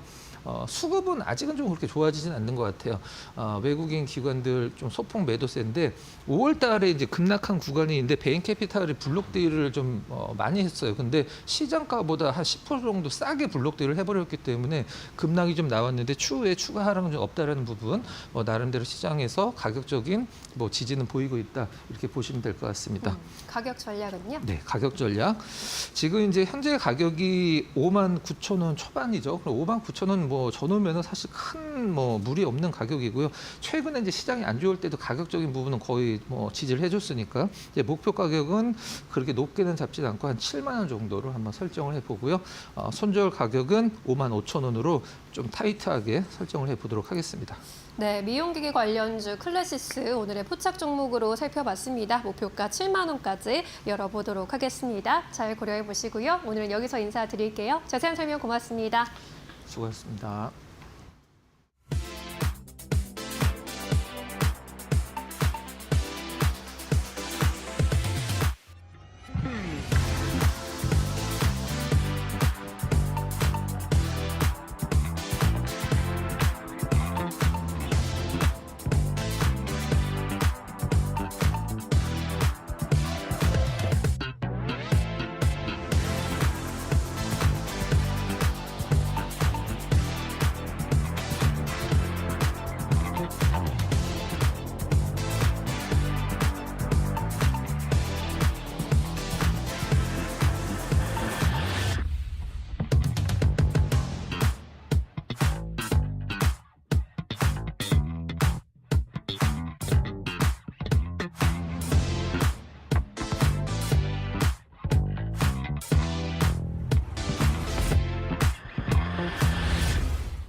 네, 시장 3시 구간 지나가고 있습니다. 키워드 통해서 시장 흐름 같이 한번 체크해 보시죠. 먼저 첫 번째 키워드는 리튬부터 확인해 보도록 하겠습니다. 오늘 시장에서 많이 검색하고 있는 키워드 리튬과 2차 전지 확인되고 있는데요. 중국의 이 배터리 기업이죠. CATL에서 이 중국의 장시성에 있는 리튬 생산 공장을 최소 3개월간 중단한다라는 소식들이 나오면서 오늘 리튬 관련주들 그리고 2차 전지 관련주까지 기대감들이 유입되고 있습니다. 앞서 중국 정부가 출혈 경쟁을 방지하기 위해서 산업별로 구조조정에 나서겠다라고 이야기를 했는데 이 부분에 대한 리튬에 대해서도 역시 구조조정에 좀 나서고 있는 것이 아니냐라는 기대감 유입되고 있는 상황이고요. 오늘 관련한 종목들 흐름 체크해 보시면요. 하이드로 리튬은 상한가까지 도달하면서 현재 그 탄력성 유지하고 있고요. 리튬 포어스 24%대 급등 흐름, 중앙 첨단 소재도 9%대 강세 흐름 이어가고 있습니다. 포스코 퓨처임의 경우에는 현재 구간 8%대 강세 흐름 이어가고 있는데요. 오늘 외국인과 기관 모두 담아내고 있다는 점 체크해 보시고요. 에코프로비엠은 7.4%대 급등하고 있습니다. 다음 키워드 확인해 보시죠. 네, 다음 키워드는 제약바이오 확인되고 있습니다. 지난주였죠. 연준에서 연내 3회까지 금리 인하해야 된다라는 목소리가 나오면서 금리 인하에 대한 시장의 기대감이 커지는 모습이고요. 이에 따라서 제약바이오주 관련해서 오늘 매수세 유입되고 있습니다. 특히나 오늘 CDMO 관련해서도 기대감을 모아가고 있는데요. 지난해 상원에서 막혔던 이 생물보안법 다시 한번 발의가 되면서 재추진에 대한 기대감들 모아가고 있습니다. 오늘 관련한 종목들 흐름 강하게 이어지고 있는데요. IT캠의 경우에는 현재 구간 3.6%대 강세 흐름 이어가고 있고요. 바이넥스도 3%대 오름세 보여주고 있습니다. 삼성 바이오로직스도 오늘 103만 원 선으로 올라온 모습 확인되고 있고요. SK 바이오사이언스도 0.8%대 강세, 셀트리온의 경우에는 오늘 보합권에서 등락을 반복하고 있는 모습 확인되고 있습니다. 다음 키워드 확인해 보겠습니다. 네, 다음 키워드는 우크라이나 재건 확인되고 있습니다. 최근 우크라이나 재건주들 연일 강세 흐름을 이어가고 있는데요. 15일에 트럼프 대통령과 이 러시아 푸틴 대통령의 정상회담이 예정이 되어 있죠. 이에 따른 기대감들 유입되고 있는 상황입니다. 또 미국 측에서는 젤렌스키 우크라이나 대통령도 이 초청을 좀 검토하고 있다는 소식까지 더해지고 있는 상황입니다. 이에 따라 오늘 우크라이나 재건주들 역시나 강세 흐름 이어가고 있는데요. 전진 건설 로봇의 경우에는 현재 구간 6.4%대 급등 이어가고 있고요. HD 현대 인프라코어, HD 현대 건설기계도 2%대 강세 이어가고 있습니다. SY 스틸텍 1.4%대 빨간불, 대동기어도 0.8%대 오름세 보여주고 있다는 점 체크해 보시면 좋을 것 같습니다. 지금까지 시황센터의 김주영이었습니다.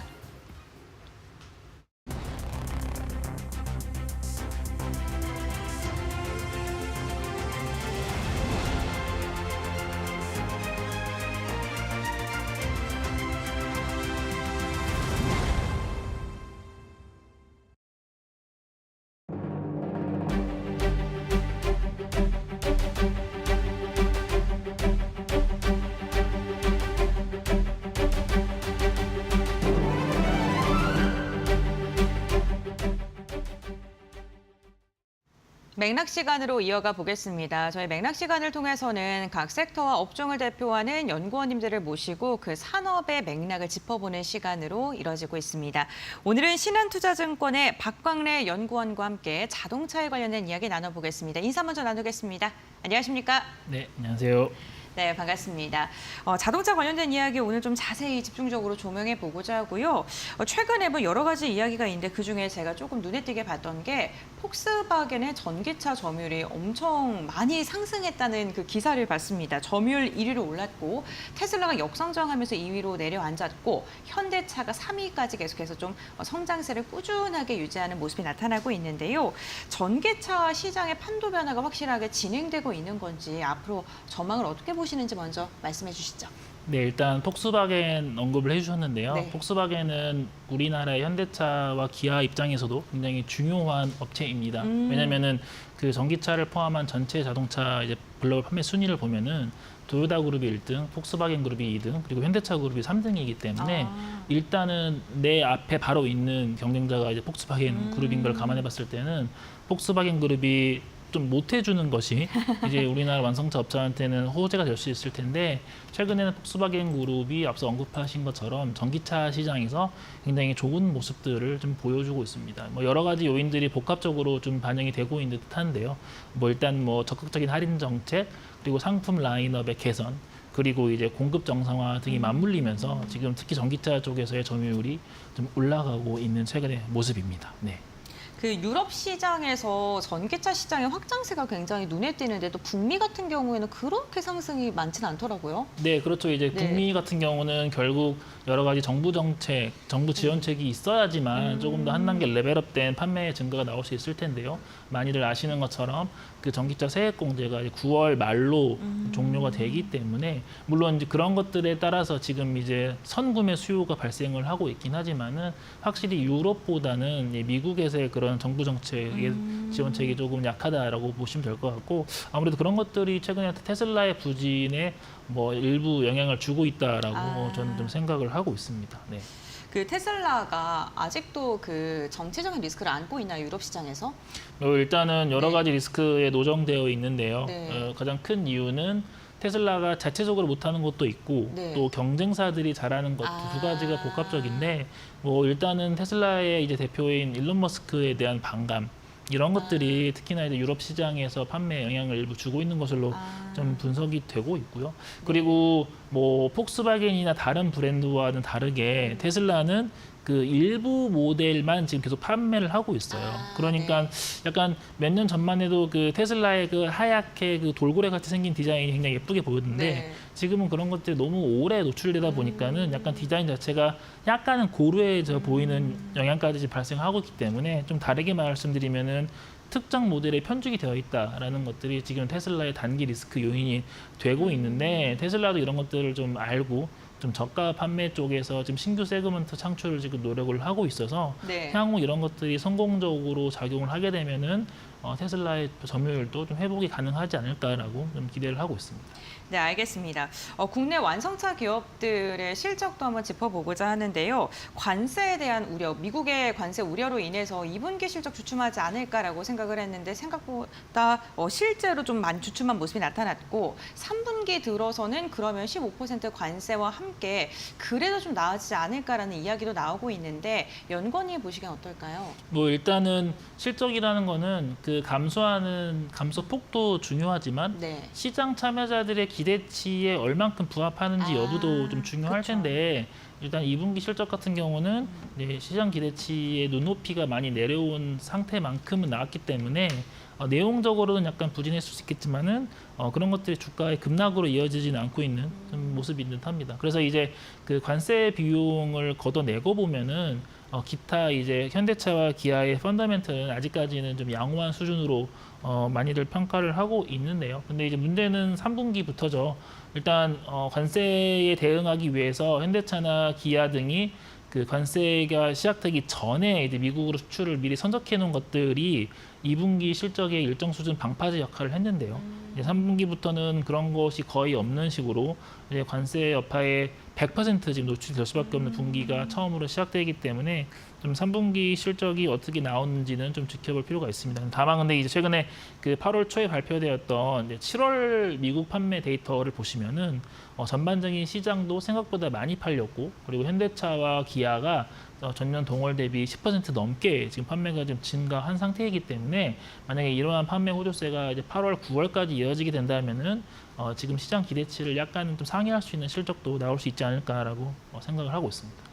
그 맨 처음에 경쟁사 언급을 해주셨잖아요. 근데 가장 큰 경쟁사가 어떻게 보면 토요타입니다. 네, 일본이랑 저희가 관세를 15% 동일하게 맞게 되면서 그 2.5%의 이익이 좀 사라진 게 아니냐라는 우려도 많이 나오고 있는 상황이거든요. 거기에 더해져서 이제는 아무래도 그 원달러 환율 자체가 조금 약달러 기조, 금리 인하로 약달러 기조로 가게 되면 실적이 좀 안 좋지 않을까? 이익 마진 우려에 대한 우려가 계속 나오고 있는데 이 부분은 어떻게 보실까요? 뭐 실제로 도요타 그룹과 네. 우리나라 현대차 기아 간의 경쟁 강도는 굉장히 좀 비슷하게 좀 흘러가고 있는 상태이고요. 네. 특히나 미국 시장 안에서의 그런 가격을 이제 그 차례차례 좀 나래비를 세워보면은 여전히 도요타와 현대차 그룹이 약간 가성비 브랜드라는 포지셔닝이 비슷하게 좀 형성이 되어 있는 상태입니다.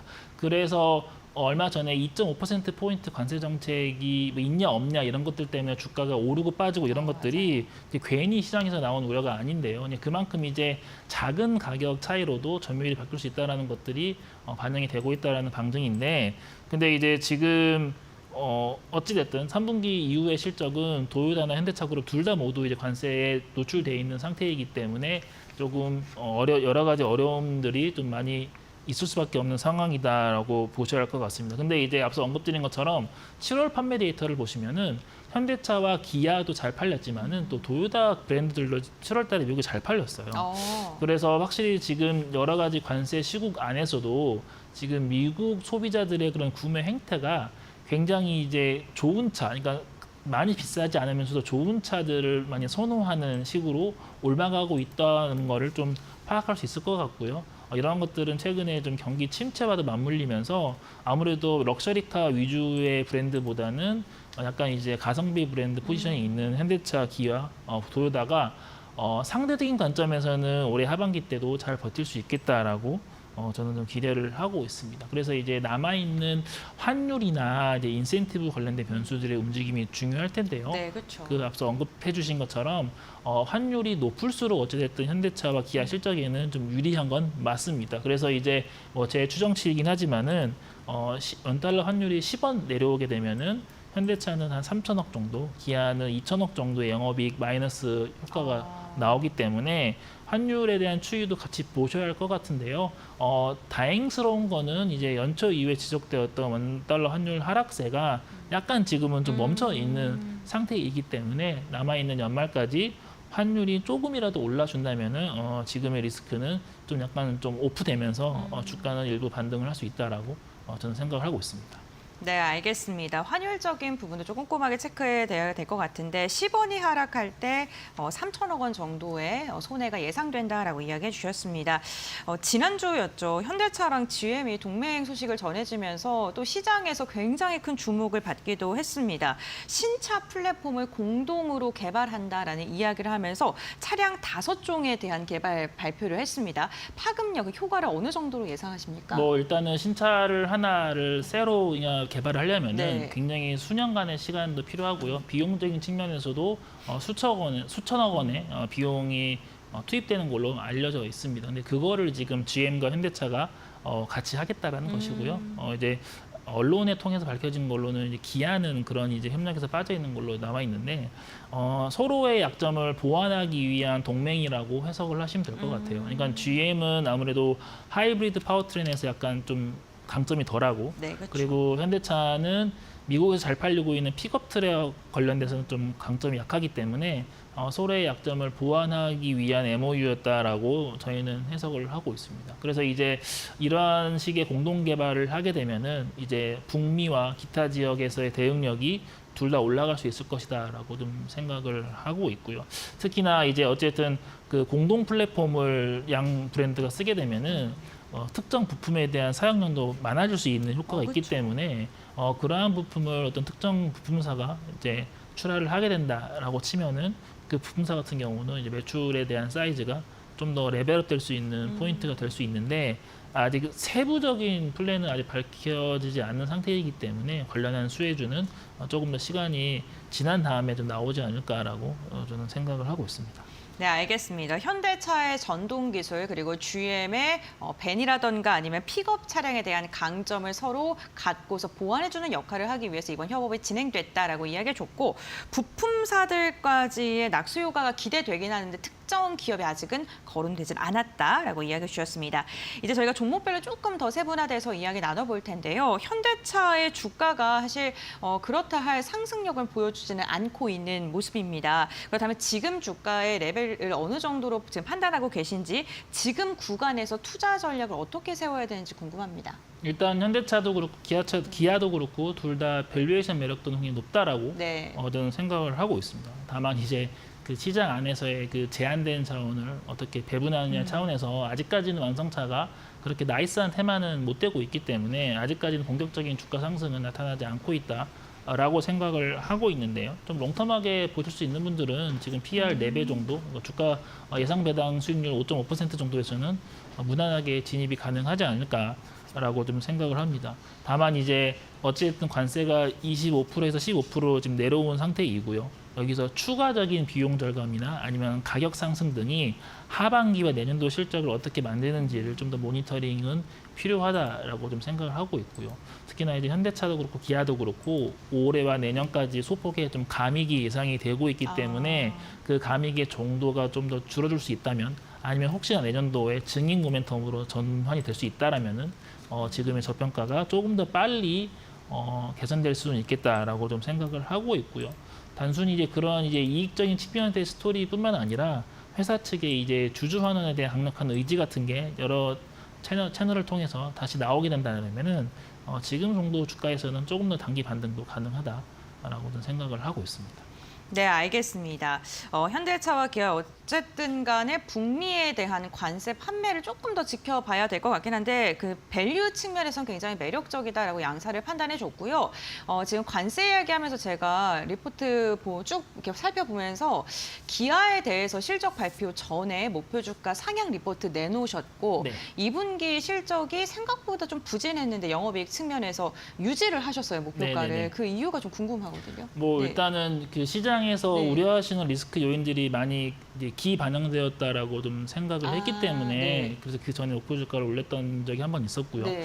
그리고 2분기 실적도 살짝 좀 부진하긴 했지만 앞서 언급드린 것처럼 이미 밸류 매력도가 높고 남아있는 연말까지 다운사이드보다는 업사이드로 바뀔 수 있는 요인들이 남아있다라고 좀 기대를 했기 때문에 목표 주가를 크게 바꾸지는 않았습니다. 그래서 지금 8월인데 벌써 또 9월, 10월, 11월에 되게 되면은 이제 배당 시즌 얘기가 나올 수밖에 없고 그렇게 되면은 앞서 언급드렸던 이제 현대차나 기아의 5% 중반대 이상의 그런 배당 일드가 다시 한번 주목을 받을 수 있지 않을까라고 좀 생각을 하고 있어서 여전히 지금 13만 원대 목표 주가를 좀 유지를 한 상태이고요. 앞서 언급드린 것처럼 이제 환율도 만약에 지금 예상보다는 좀 더 네. 높은 수준으로 도와준다라면은 3분기, 4분기 시장 기대치를 조금은 상회할 수 있는 이익 달성도 가능하겠다라고 말씀드리겠습니다. 알겠습니다. 그러면은 저희가 현대 모비스도 한번 짚어볼까 합니다. 관련된 또 보고서를 내놓으셨기 때문에 목표 주가 39만 원 제시하면서 회복 탄력성 측면에서 강점을 갖고 있다라는 코멘트를 달아주셨거든요.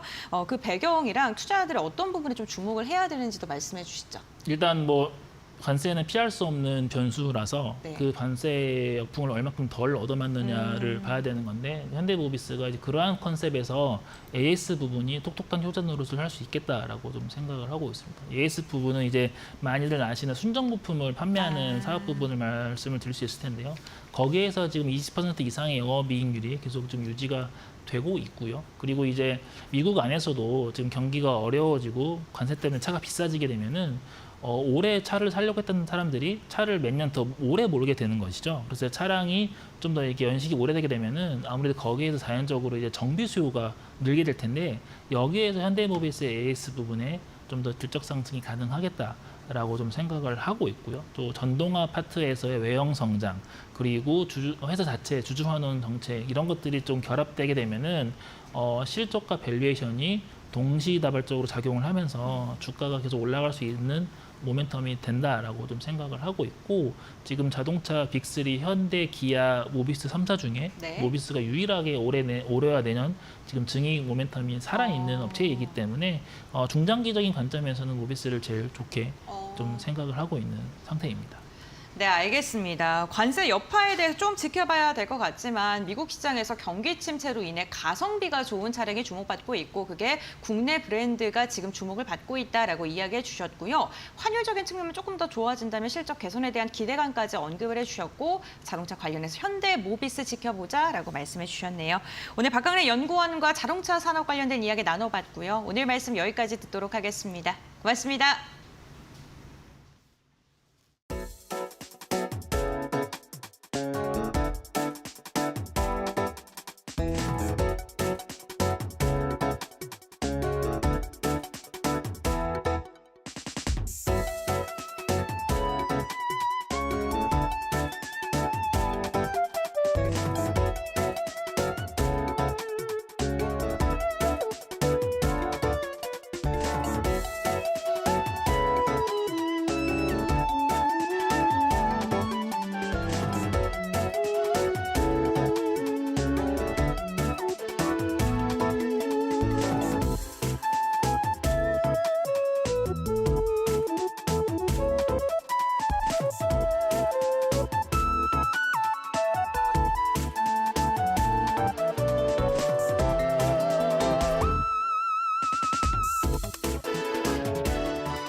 이재명 정부가 숙박 할인권 80만 장을 배포한다. 지난달 영화 스포츠, 이달 공연 전시에 이어 네 번째 내수 진작 조치다. 문화체육관광부는 20일부터 숙박 세일 페스타를 시작해 가을편 특별 재난지역편과 겨울편으로 나눠 진행한다. 총 236억 원 규모로 일반 지역은 7만 원 이상 숙박 상품 예약 시 3만 원, 7만 원 미만은 2만 원을 할인한다. 특별 재난지역은 산불호우 피해 지역과 여객기 참사 피해 지역 등 33개 시 군구로 7만 원 이상 시 5만 원, 미만은 3만 원을 지원한다. 할인권은 8월 20일 오전 10시부터 참여 온라인 여행사 채널에서 1인 1매 기준 선착순 발급된다. 발급 후 매일 오전 10시, 다음 날 오전 7시까지 예약 결제를 완료해야 하며 미사용 시 다음 날 재발급 가능하다. 정부는 이번 행사가 여행비 부담 완화와 재난 피해 지역 회복에 기여할 것으로 기대했다.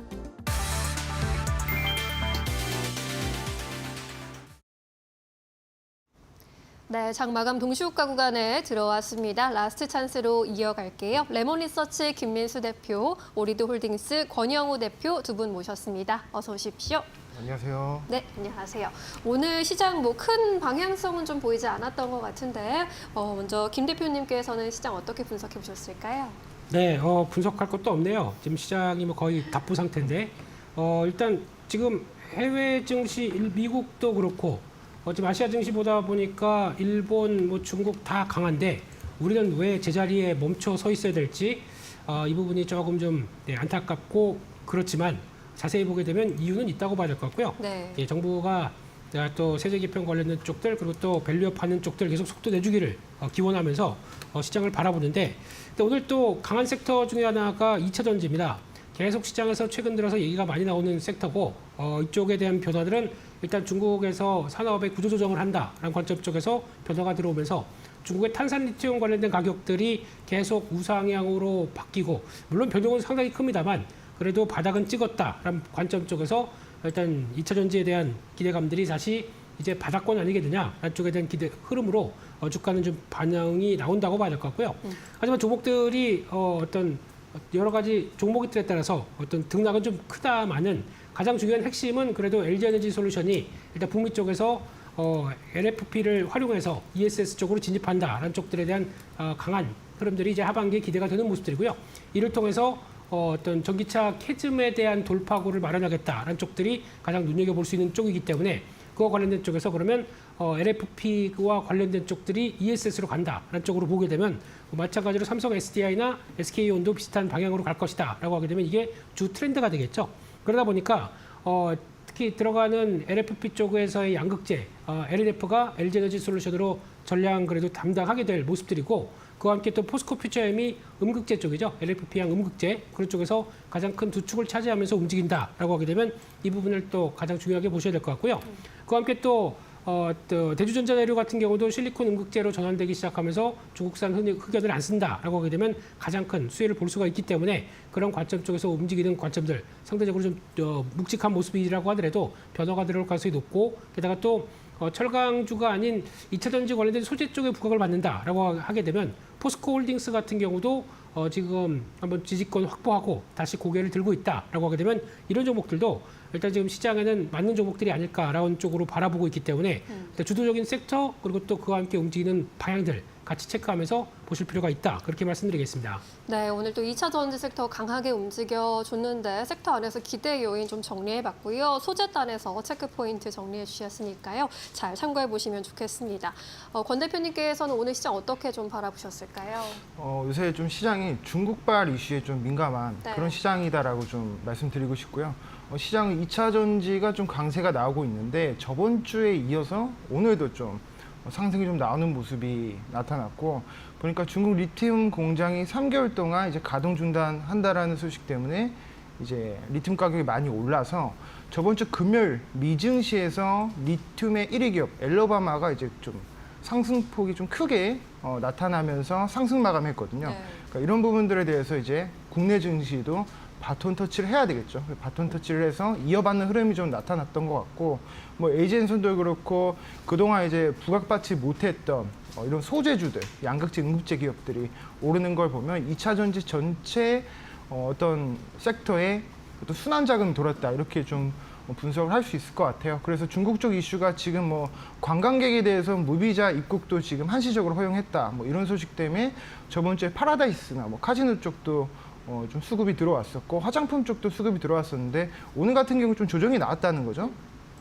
그렇지만 이제 뭐 K-팝 데몬 헌터스인가요? 뭐 그걸로 인해서 이제 뭐 김밥, 라면 이쪽도 식품 쪽도 중국의 수출이 지금 너무 많이 이루어지고 있다고 하더라고요. 그래서 이런 부분에 대한 이슈도 받으면서 좀 식품주 쪽 우양 같은 종목들 오늘 좀 상승이 좀 나왔던 그런 흐름이 나타났고요. 한동안은 이제 중국발 이슈에 대해서 조금 주목을 해봐도 좋을 것 같다 이렇게 생각이 듭니다. 그리고 조선 쪽 같은 경우에는 오늘 좀 조정이 나왔어요. 약세 흐름이 나왔던 게 일단 그동안 너무 많이 올랐고 조선 쪽의 대장주였던 하나오션이 투자 경고에 들어가면서 어떻게 보면 차익 실현 매물이 좀 나와줬다. 그래서 이런 부분들 좀 주목하시면서 시장 대응하면 좋을 것 같고 그동안에 어떤 그 관세 리스크가 해소돼서 이 미증시가 상승이 마감 나왔고 이런 부분들이 국내 증시의 투심도 앞으로 좀 건전한 방향으로 전환시켜 줄 수 있을지는 좀 지켜보면서 대응을 하면 좋을 것 같습니다. 네. 중국발 이슈에 따른 수혜가 좀 지속적으로 이어지고 있기 때문에 관심 계속 가져가 보는 거 좋을 것 같습니다. 관세 리스크 속에서 미국의 기술주들 꿈틀거리고 있다라는 점, 우리 증시에 어떤 영향을 줄지도 함께 주시해 보시면 좋겠습니다.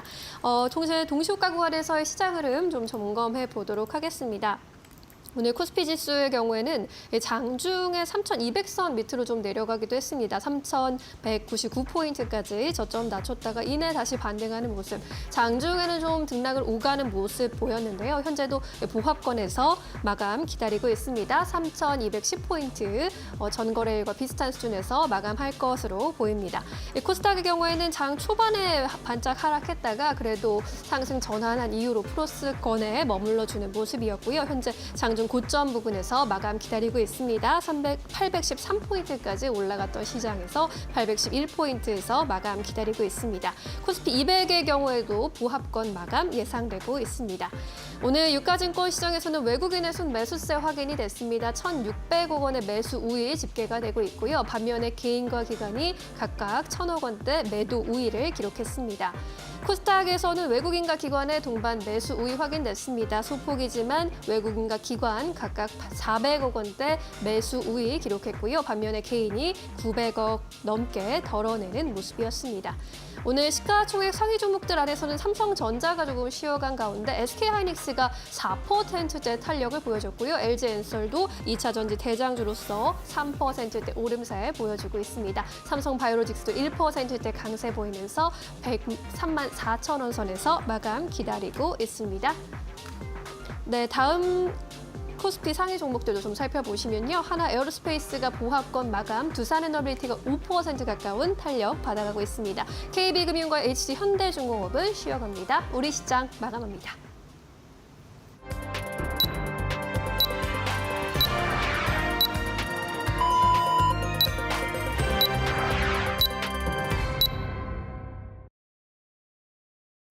네, 8월 11일 월요일장 우리 시장 마무리가 됐습니다. 오늘 우리 시장을 한 문장으로 표현한다면 갈피를 잡지 못하는 시장인 듯합니다. 대주주 양도세라던가 CPI 발표를 앞두고 시장의 명확한 방향성은 보여주지 못하는 모습이었는데요. 그러한 가운데서도 강한 상승 보여주는 종목들이 있었고요. 어떠한 기업들의 움직임이 특징적이었는지 트레이딩 뷰를 통해서 조금 더 자세히 알아보겠습니다. 네, 오늘 삼성전자는 0.8% 소폭의 하락을 보이면서 마감했지만 SK하이닉스는 무려 4%에 가까운 상승력을 보이면서 오늘 반도체 투톱에 엇갈린 움직임이 특징적입니다. 엔비디아가 H20에 대해서 중국 수출 재개에 대한 기대감이 더해지면서 하이닉스가 오늘 상승력이 굉장히 좋았고요. 실적 장세인 만큼 호실적을 발표한 기업들 잘 가고 있는데 코스맥스 지금 실적 나왔습니다. 2분기 영업이익이 600억 원 넘어서면서 지난해 대비해서 30% 이상 증가한 것으로 확인이 됐습니다. 화장품 관련 기업들 오늘의 움직임 희비가 실적에 따라 엇갈리고 있는데 코스맥스의 방향도 한번 보시면 좋을 것 같고요. 2차 전지 관련 기업들 오늘 흐름 좋았죠. 리튬 공장 CATL의 가동 중단 소식이 전해지면서 국내 기업들에 대한 기대감 지속적으로 나오고 있는데 LG엔솔 2% 이상 상승했고요. 원전 관련된 기업들 지금 소형 원전이라던가 이러한 부분 주목받으면서 두산에너빌리티가 4%가량의 상승력 보여주고 보여주는 모습이었습니다. 다만 조선 관련된 기업들 오늘 급락세 연출됐는데요. 그 가운데 하나오션이 9%가량 급락을 했고요. 금융 관련된 기업들도 좀 지지부진한 움직임이 특징적이었습니다. 현대차 같은 경우는 보합권에서 방향성 명확하지 않은 모습이었고 네이버는 2% 이상 하락하는 모습이 나타났습니다. KTNG가 호실적과 함께 주가 급등했다가 오늘은 매도 물량 좀 많이 나왔고요. 삼양식품 같은 경우에는 3%가량 상승력이 나타났습니다. 다음으로는 코스닥 움직임 함께 살펴보겠습니다. 오늘 코스닥 같은 경우에는요. 파마리서치가 오늘도 시세를 이어가면서 2% 이상의 강한 상승 나왔는데 휴젤 같은 경우에 빠졌습니다. 미용 관련된 기업 가운데서도 희비가 엇갈리는 움직임이 특징적이었고요.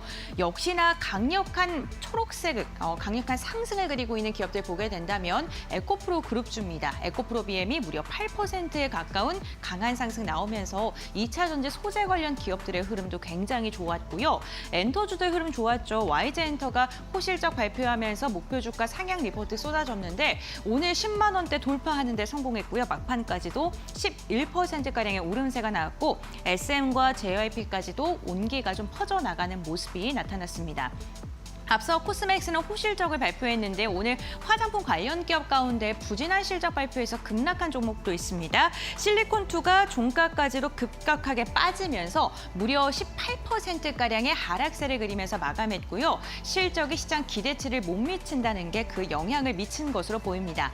아무래도 실적 장세인 만큼 시장이 실적에 따라서 주가의 희비가 엇갈리고 있다는 점은 좀 꼭 체크를 해보셔야 될 것 같습니다. 다음으로는 지수 흐름 상황 함께 확인해 보겠습니다.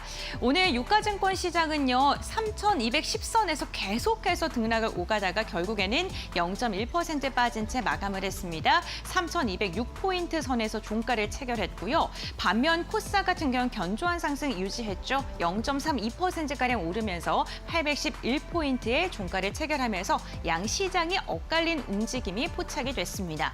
그렇다면 수급 상황은 어떻게 흘러갔을까요? 유가증권 시장입니다. 오늘 외국인이 받쳐주긴 했습니다. 2,200억 원가량의 물량을 담아냈는데 기관의 매도세가 굉장히 거셌고요. 개인도 던진 것으로 확인되고 있습니다. 기관이 2,142억 원가량의 물량을 토해내면서 지수가 상방이 제한된 모습이 나타났습니다. 코스닥도 함께 확인해 보겠습니다. 코스닥은요. 오늘 외국인과 기관의 쌍끌이 매수세, 메이저 수급이 붙으면서 그래도 지수는 상승 마감하는 데 성공했습니다. 다만 그 폭이 크진 않습니다. 외국인 530억 원 그리고 기관이 418억 원가량의 순매수를 보였습니다. 시가총액 상위 종목 함께 보겠습니다. 유가증권 시장입니다. 오늘 삼성전자가 시초가 대비 좀 많이 빠지면서 1%가량 조정받으면서 마감했고요. 반면 SK하이닉스는 막판에 힘 더 내줬습니다. 4% 이상 상승하면서 26만 7천 원 터치하는 데 성공했습니다. 지금 엔비디아의 H20 중국 수출 재개에 대한 기대감이 강력한 모멘텀으로 작용했고요. LG에너지솔루션 2.7% 상승, 삼성바이오로직스 미국에서 생물보안법 재추진에 대한 기대감, 중국 견제에 대한 이야기가 나오면서 오늘 0.9% 상승 마감하는 데 성공했습니다. 다음 6위부터 10위도 보겠습니다. 네, 오늘 한화 에어로스페이스 그리고 HD 현대중공업 방산과 조선이 좀 조정을 받는 모습이었고요. 원전은 오늘도 강했습니다. 두산 에너빌리티가 4.5% 강세, 미국과의 계속해서 기대감 나오고 있는 상황이고요. KB금융은 0.7% 소폭의 하락을 보이면서 마감했습니다. 코스닥 이어서 살펴보겠습니다. 코스닥 같은 경우에는 알테오젠 보합권, 에코프로 그룹주들의 상승이 굉장히 눈에 띕니다. 역시나 2차 전지 관련 기업들 흐름 좋았고요. BM이 7.98%가량 강한 상승 보였습니다. 파마리서치 2.4% 상승하면서 마감했고요. 펩트로는 소폭의 조정이었습니다. 다음 6위부터 10위 함께 보겠습니다. 6위부터 10위 보면요. 리가켄바이오와 HLB 그리고 휴젤 같은 경우에는 하락으로 마감을 했습니다. HLB가 어느덧 시가총액 8위까지 밀려났네요. 오늘 4% 이상 빠지는 모습이었고요. 삼천당제약은 0.1% 소폭의 상승 보이면서 마감을 했습니다. 네, 이렇게 오늘 시장 마감 상황까지 함께 확인해 봤고요. 외환 시장 어떻게 흘러갔는지 알아보도록 하겠습니다. NH선물의 위재현 연구원 연결해 보겠습니다. 안녕하십니까? 네, 안녕하십니까? 네, 연구원이 오늘 환율 시장은 어떻게 흘러갔을까요? 네, 오늘 주간장 달러 환율은 전일 대비 1.6원 내린 1,388원에 거래 중입니다. 오늘 외환시장은 달러화가 다시 약세를 보인 영향에 1,388원 수준으로 소폭 하락한 모습입니다. 지난 금요일부터 경제지표 발표가 없어 방향성을 주도한 재료는 없습니다. 다만 주말 사이 미셸 보우만 연준 이사가 올해 3차례 금리 인하가 필요하다고 발언하자 달러와 약세를 주도했습니다. 장 초반에는 1389원 수준에서 개장한 뒤 1390원 수준에서 등락을 반복했습니다.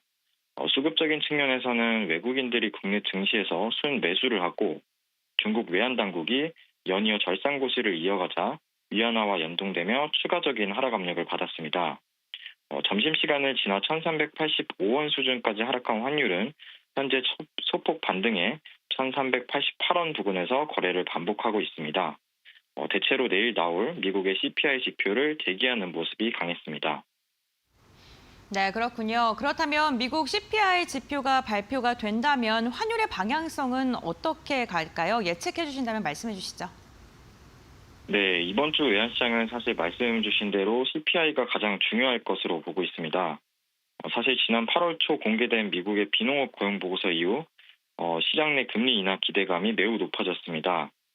다만 금리 선물 시장에 반영된 인하 횟수와 별개로 채권 시장과 외환 시장은 아직 눈에 띄게 금리 인하를 반영하지 않고 있습니다.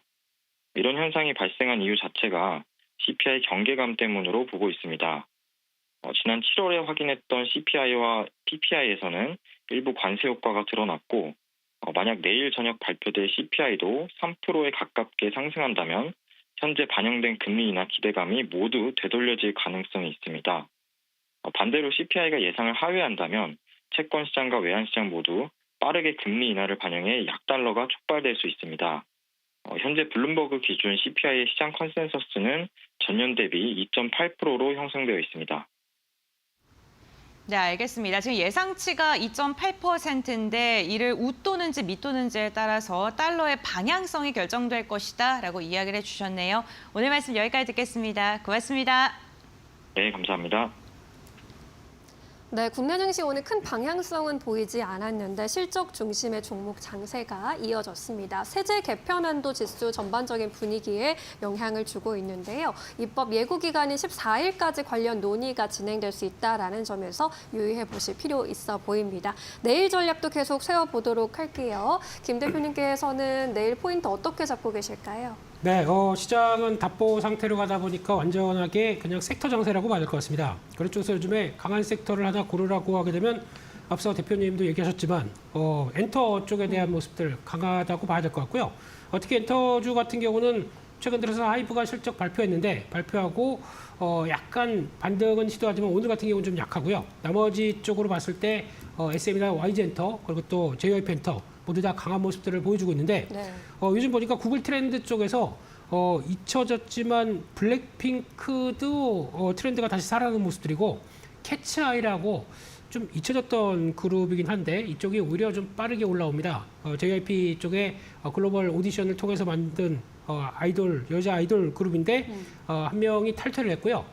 또 한 명이 약간 갈등이 있다 보니까 다시 좀 재정비하는 과정 쪽에서 활동은 이어가겠다라는 쪽이 나오다 보니까 그에 따라서 기대가 살짝 올라가는 그런 모습들인데 거기다 또 K-팝 데몬 헌터스죠. 이쪽에 대해서도 영국 차트에서 성과를 보여주고 있고 골든이 아마 이번 주 빌보드 핫 100의 1위를 차지하지 않을까라고 뭐 또 기대감이 많이 오르면서 변화가 좀 가장 커지는 모습들은 그래도 K-팝의 원조는 우리 엔터사들이다라는 쪽에 대한 기대감들을 좀 가장 강하게 이끌어내는데 제일 중요한 거는 실적이 아닌가 싶습니다. 실적이 벌써 SM은 실적 발표하면서 보여줬던 것들이 MD로만 그러니까 굿즈로만 이 정도로 판매가 된다라는 쪽들을 확연히 보여줬기 때문에 200억인가 그 정도 이상으로 좀 들어가는 모습들이죠. 그렇기 때문에 그에 따른 기대감도 같이 이어진다라고 하게 되면 일단 상저하고가 뚜렷하게 나올 것이다. 그리고 그에 따라서 공연들이 실적을 끌어올릴 것이다. 라는 부분들을 확실히 보여주다 보니까 이런 흐름들이 나온다고 봐야 될 것 같고요. 게다가 또 이번에 10월 달에 에이펙 정상회담 시진핑 주석 참석과 함께 그 이후로는 한한령 해제가 되기 시작하게 되면 본격적인 이제 공연 같은 경우도 열릴 수 있겠다. 한쪽에 대한 기대감들이 높아지고 있기 때문에 이에 따른 기대감이 반영된다라고 하게 되면 가장 먼저는 실적이 아닐까 싶기 때문에 특히 이제 이번 주 발표되는 JYP 엔터의 실적들도 한번 눈여겨보자. 그렇게 말씀드리겠습니다. 네, 잘 가고 있는 엔터주. 호재성 뉴스가 계속 나오고 있고 특히나 하반기 실적 기대감 높아지고 있는 만큼 주목해보자라고 의견 주셨습니다. 권 대표님께서는 내일 전략 어떻게 세워보고 계십니까? 일단 이번 주 자체가 워낙 굵직한 이벤트들이 있기 때문에 대주주 양도세 이슈가 지금 14일 입법 예고가 있어서 이거에 대한 어떤 갈무리가 잡히는지 이거에 대해서 좀 체크를 해볼 필요가 있고요.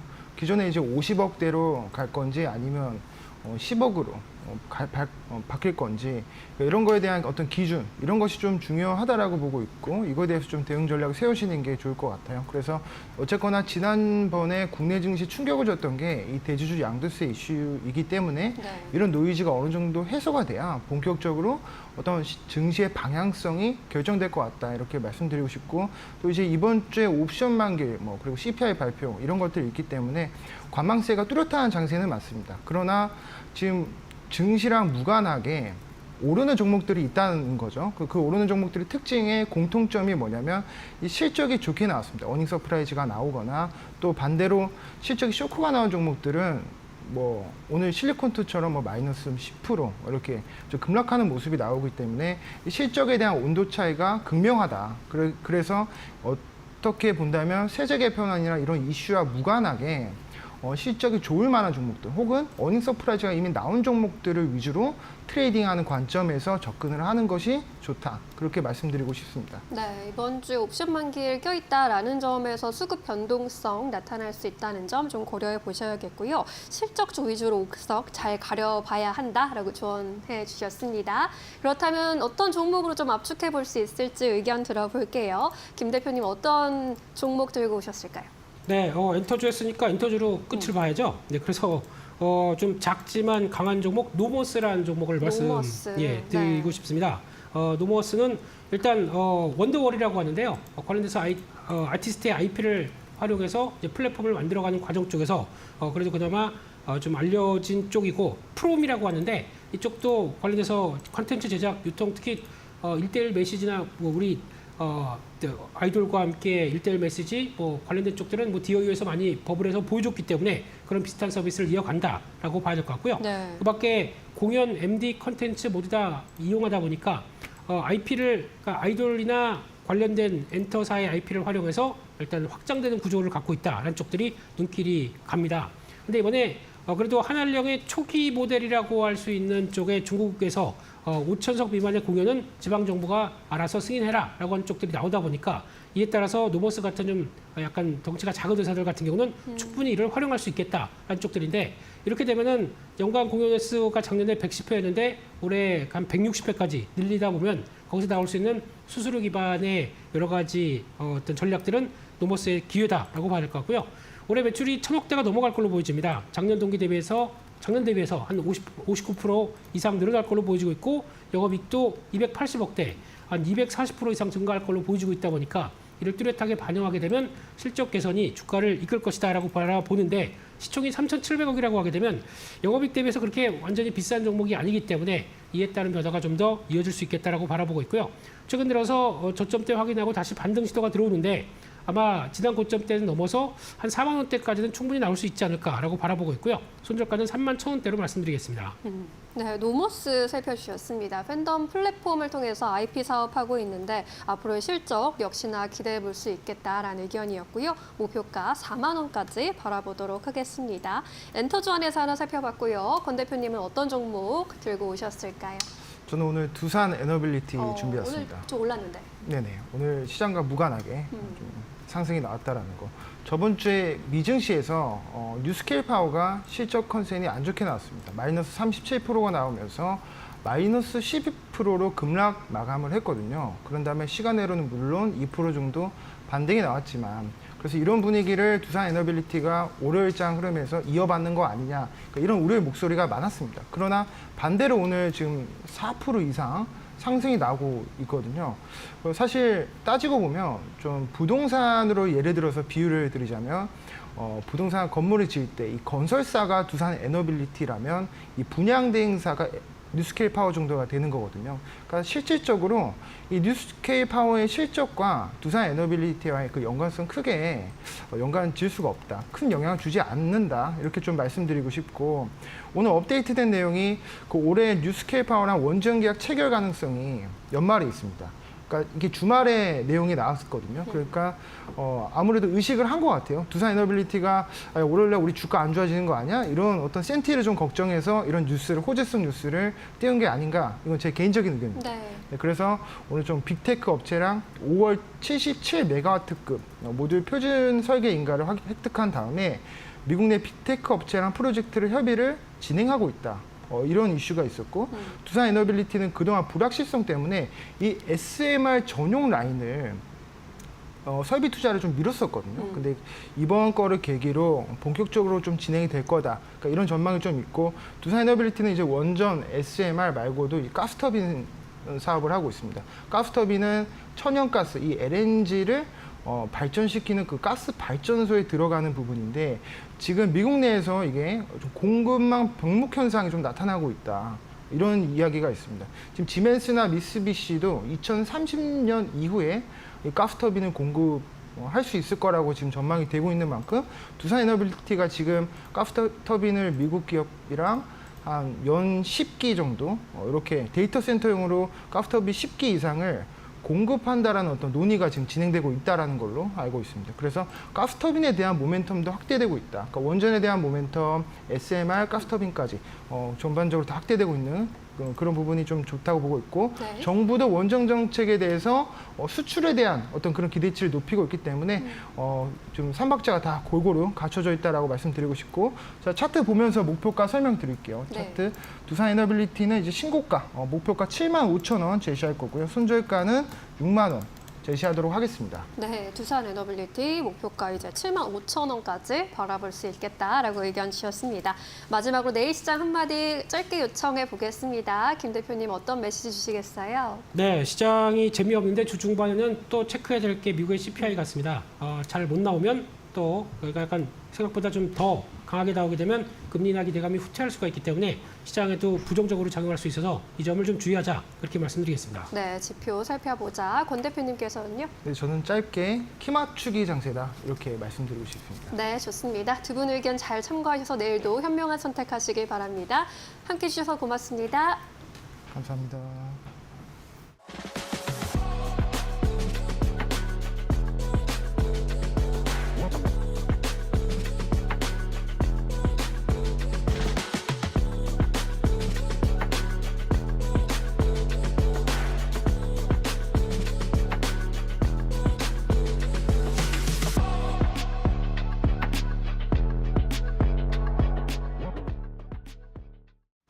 오늘 저희가 준비한 소식은 여기까지입니다. 내일 2시에 다시 돌아오겠습니다. 시청해주신 여러분 고맙습니다.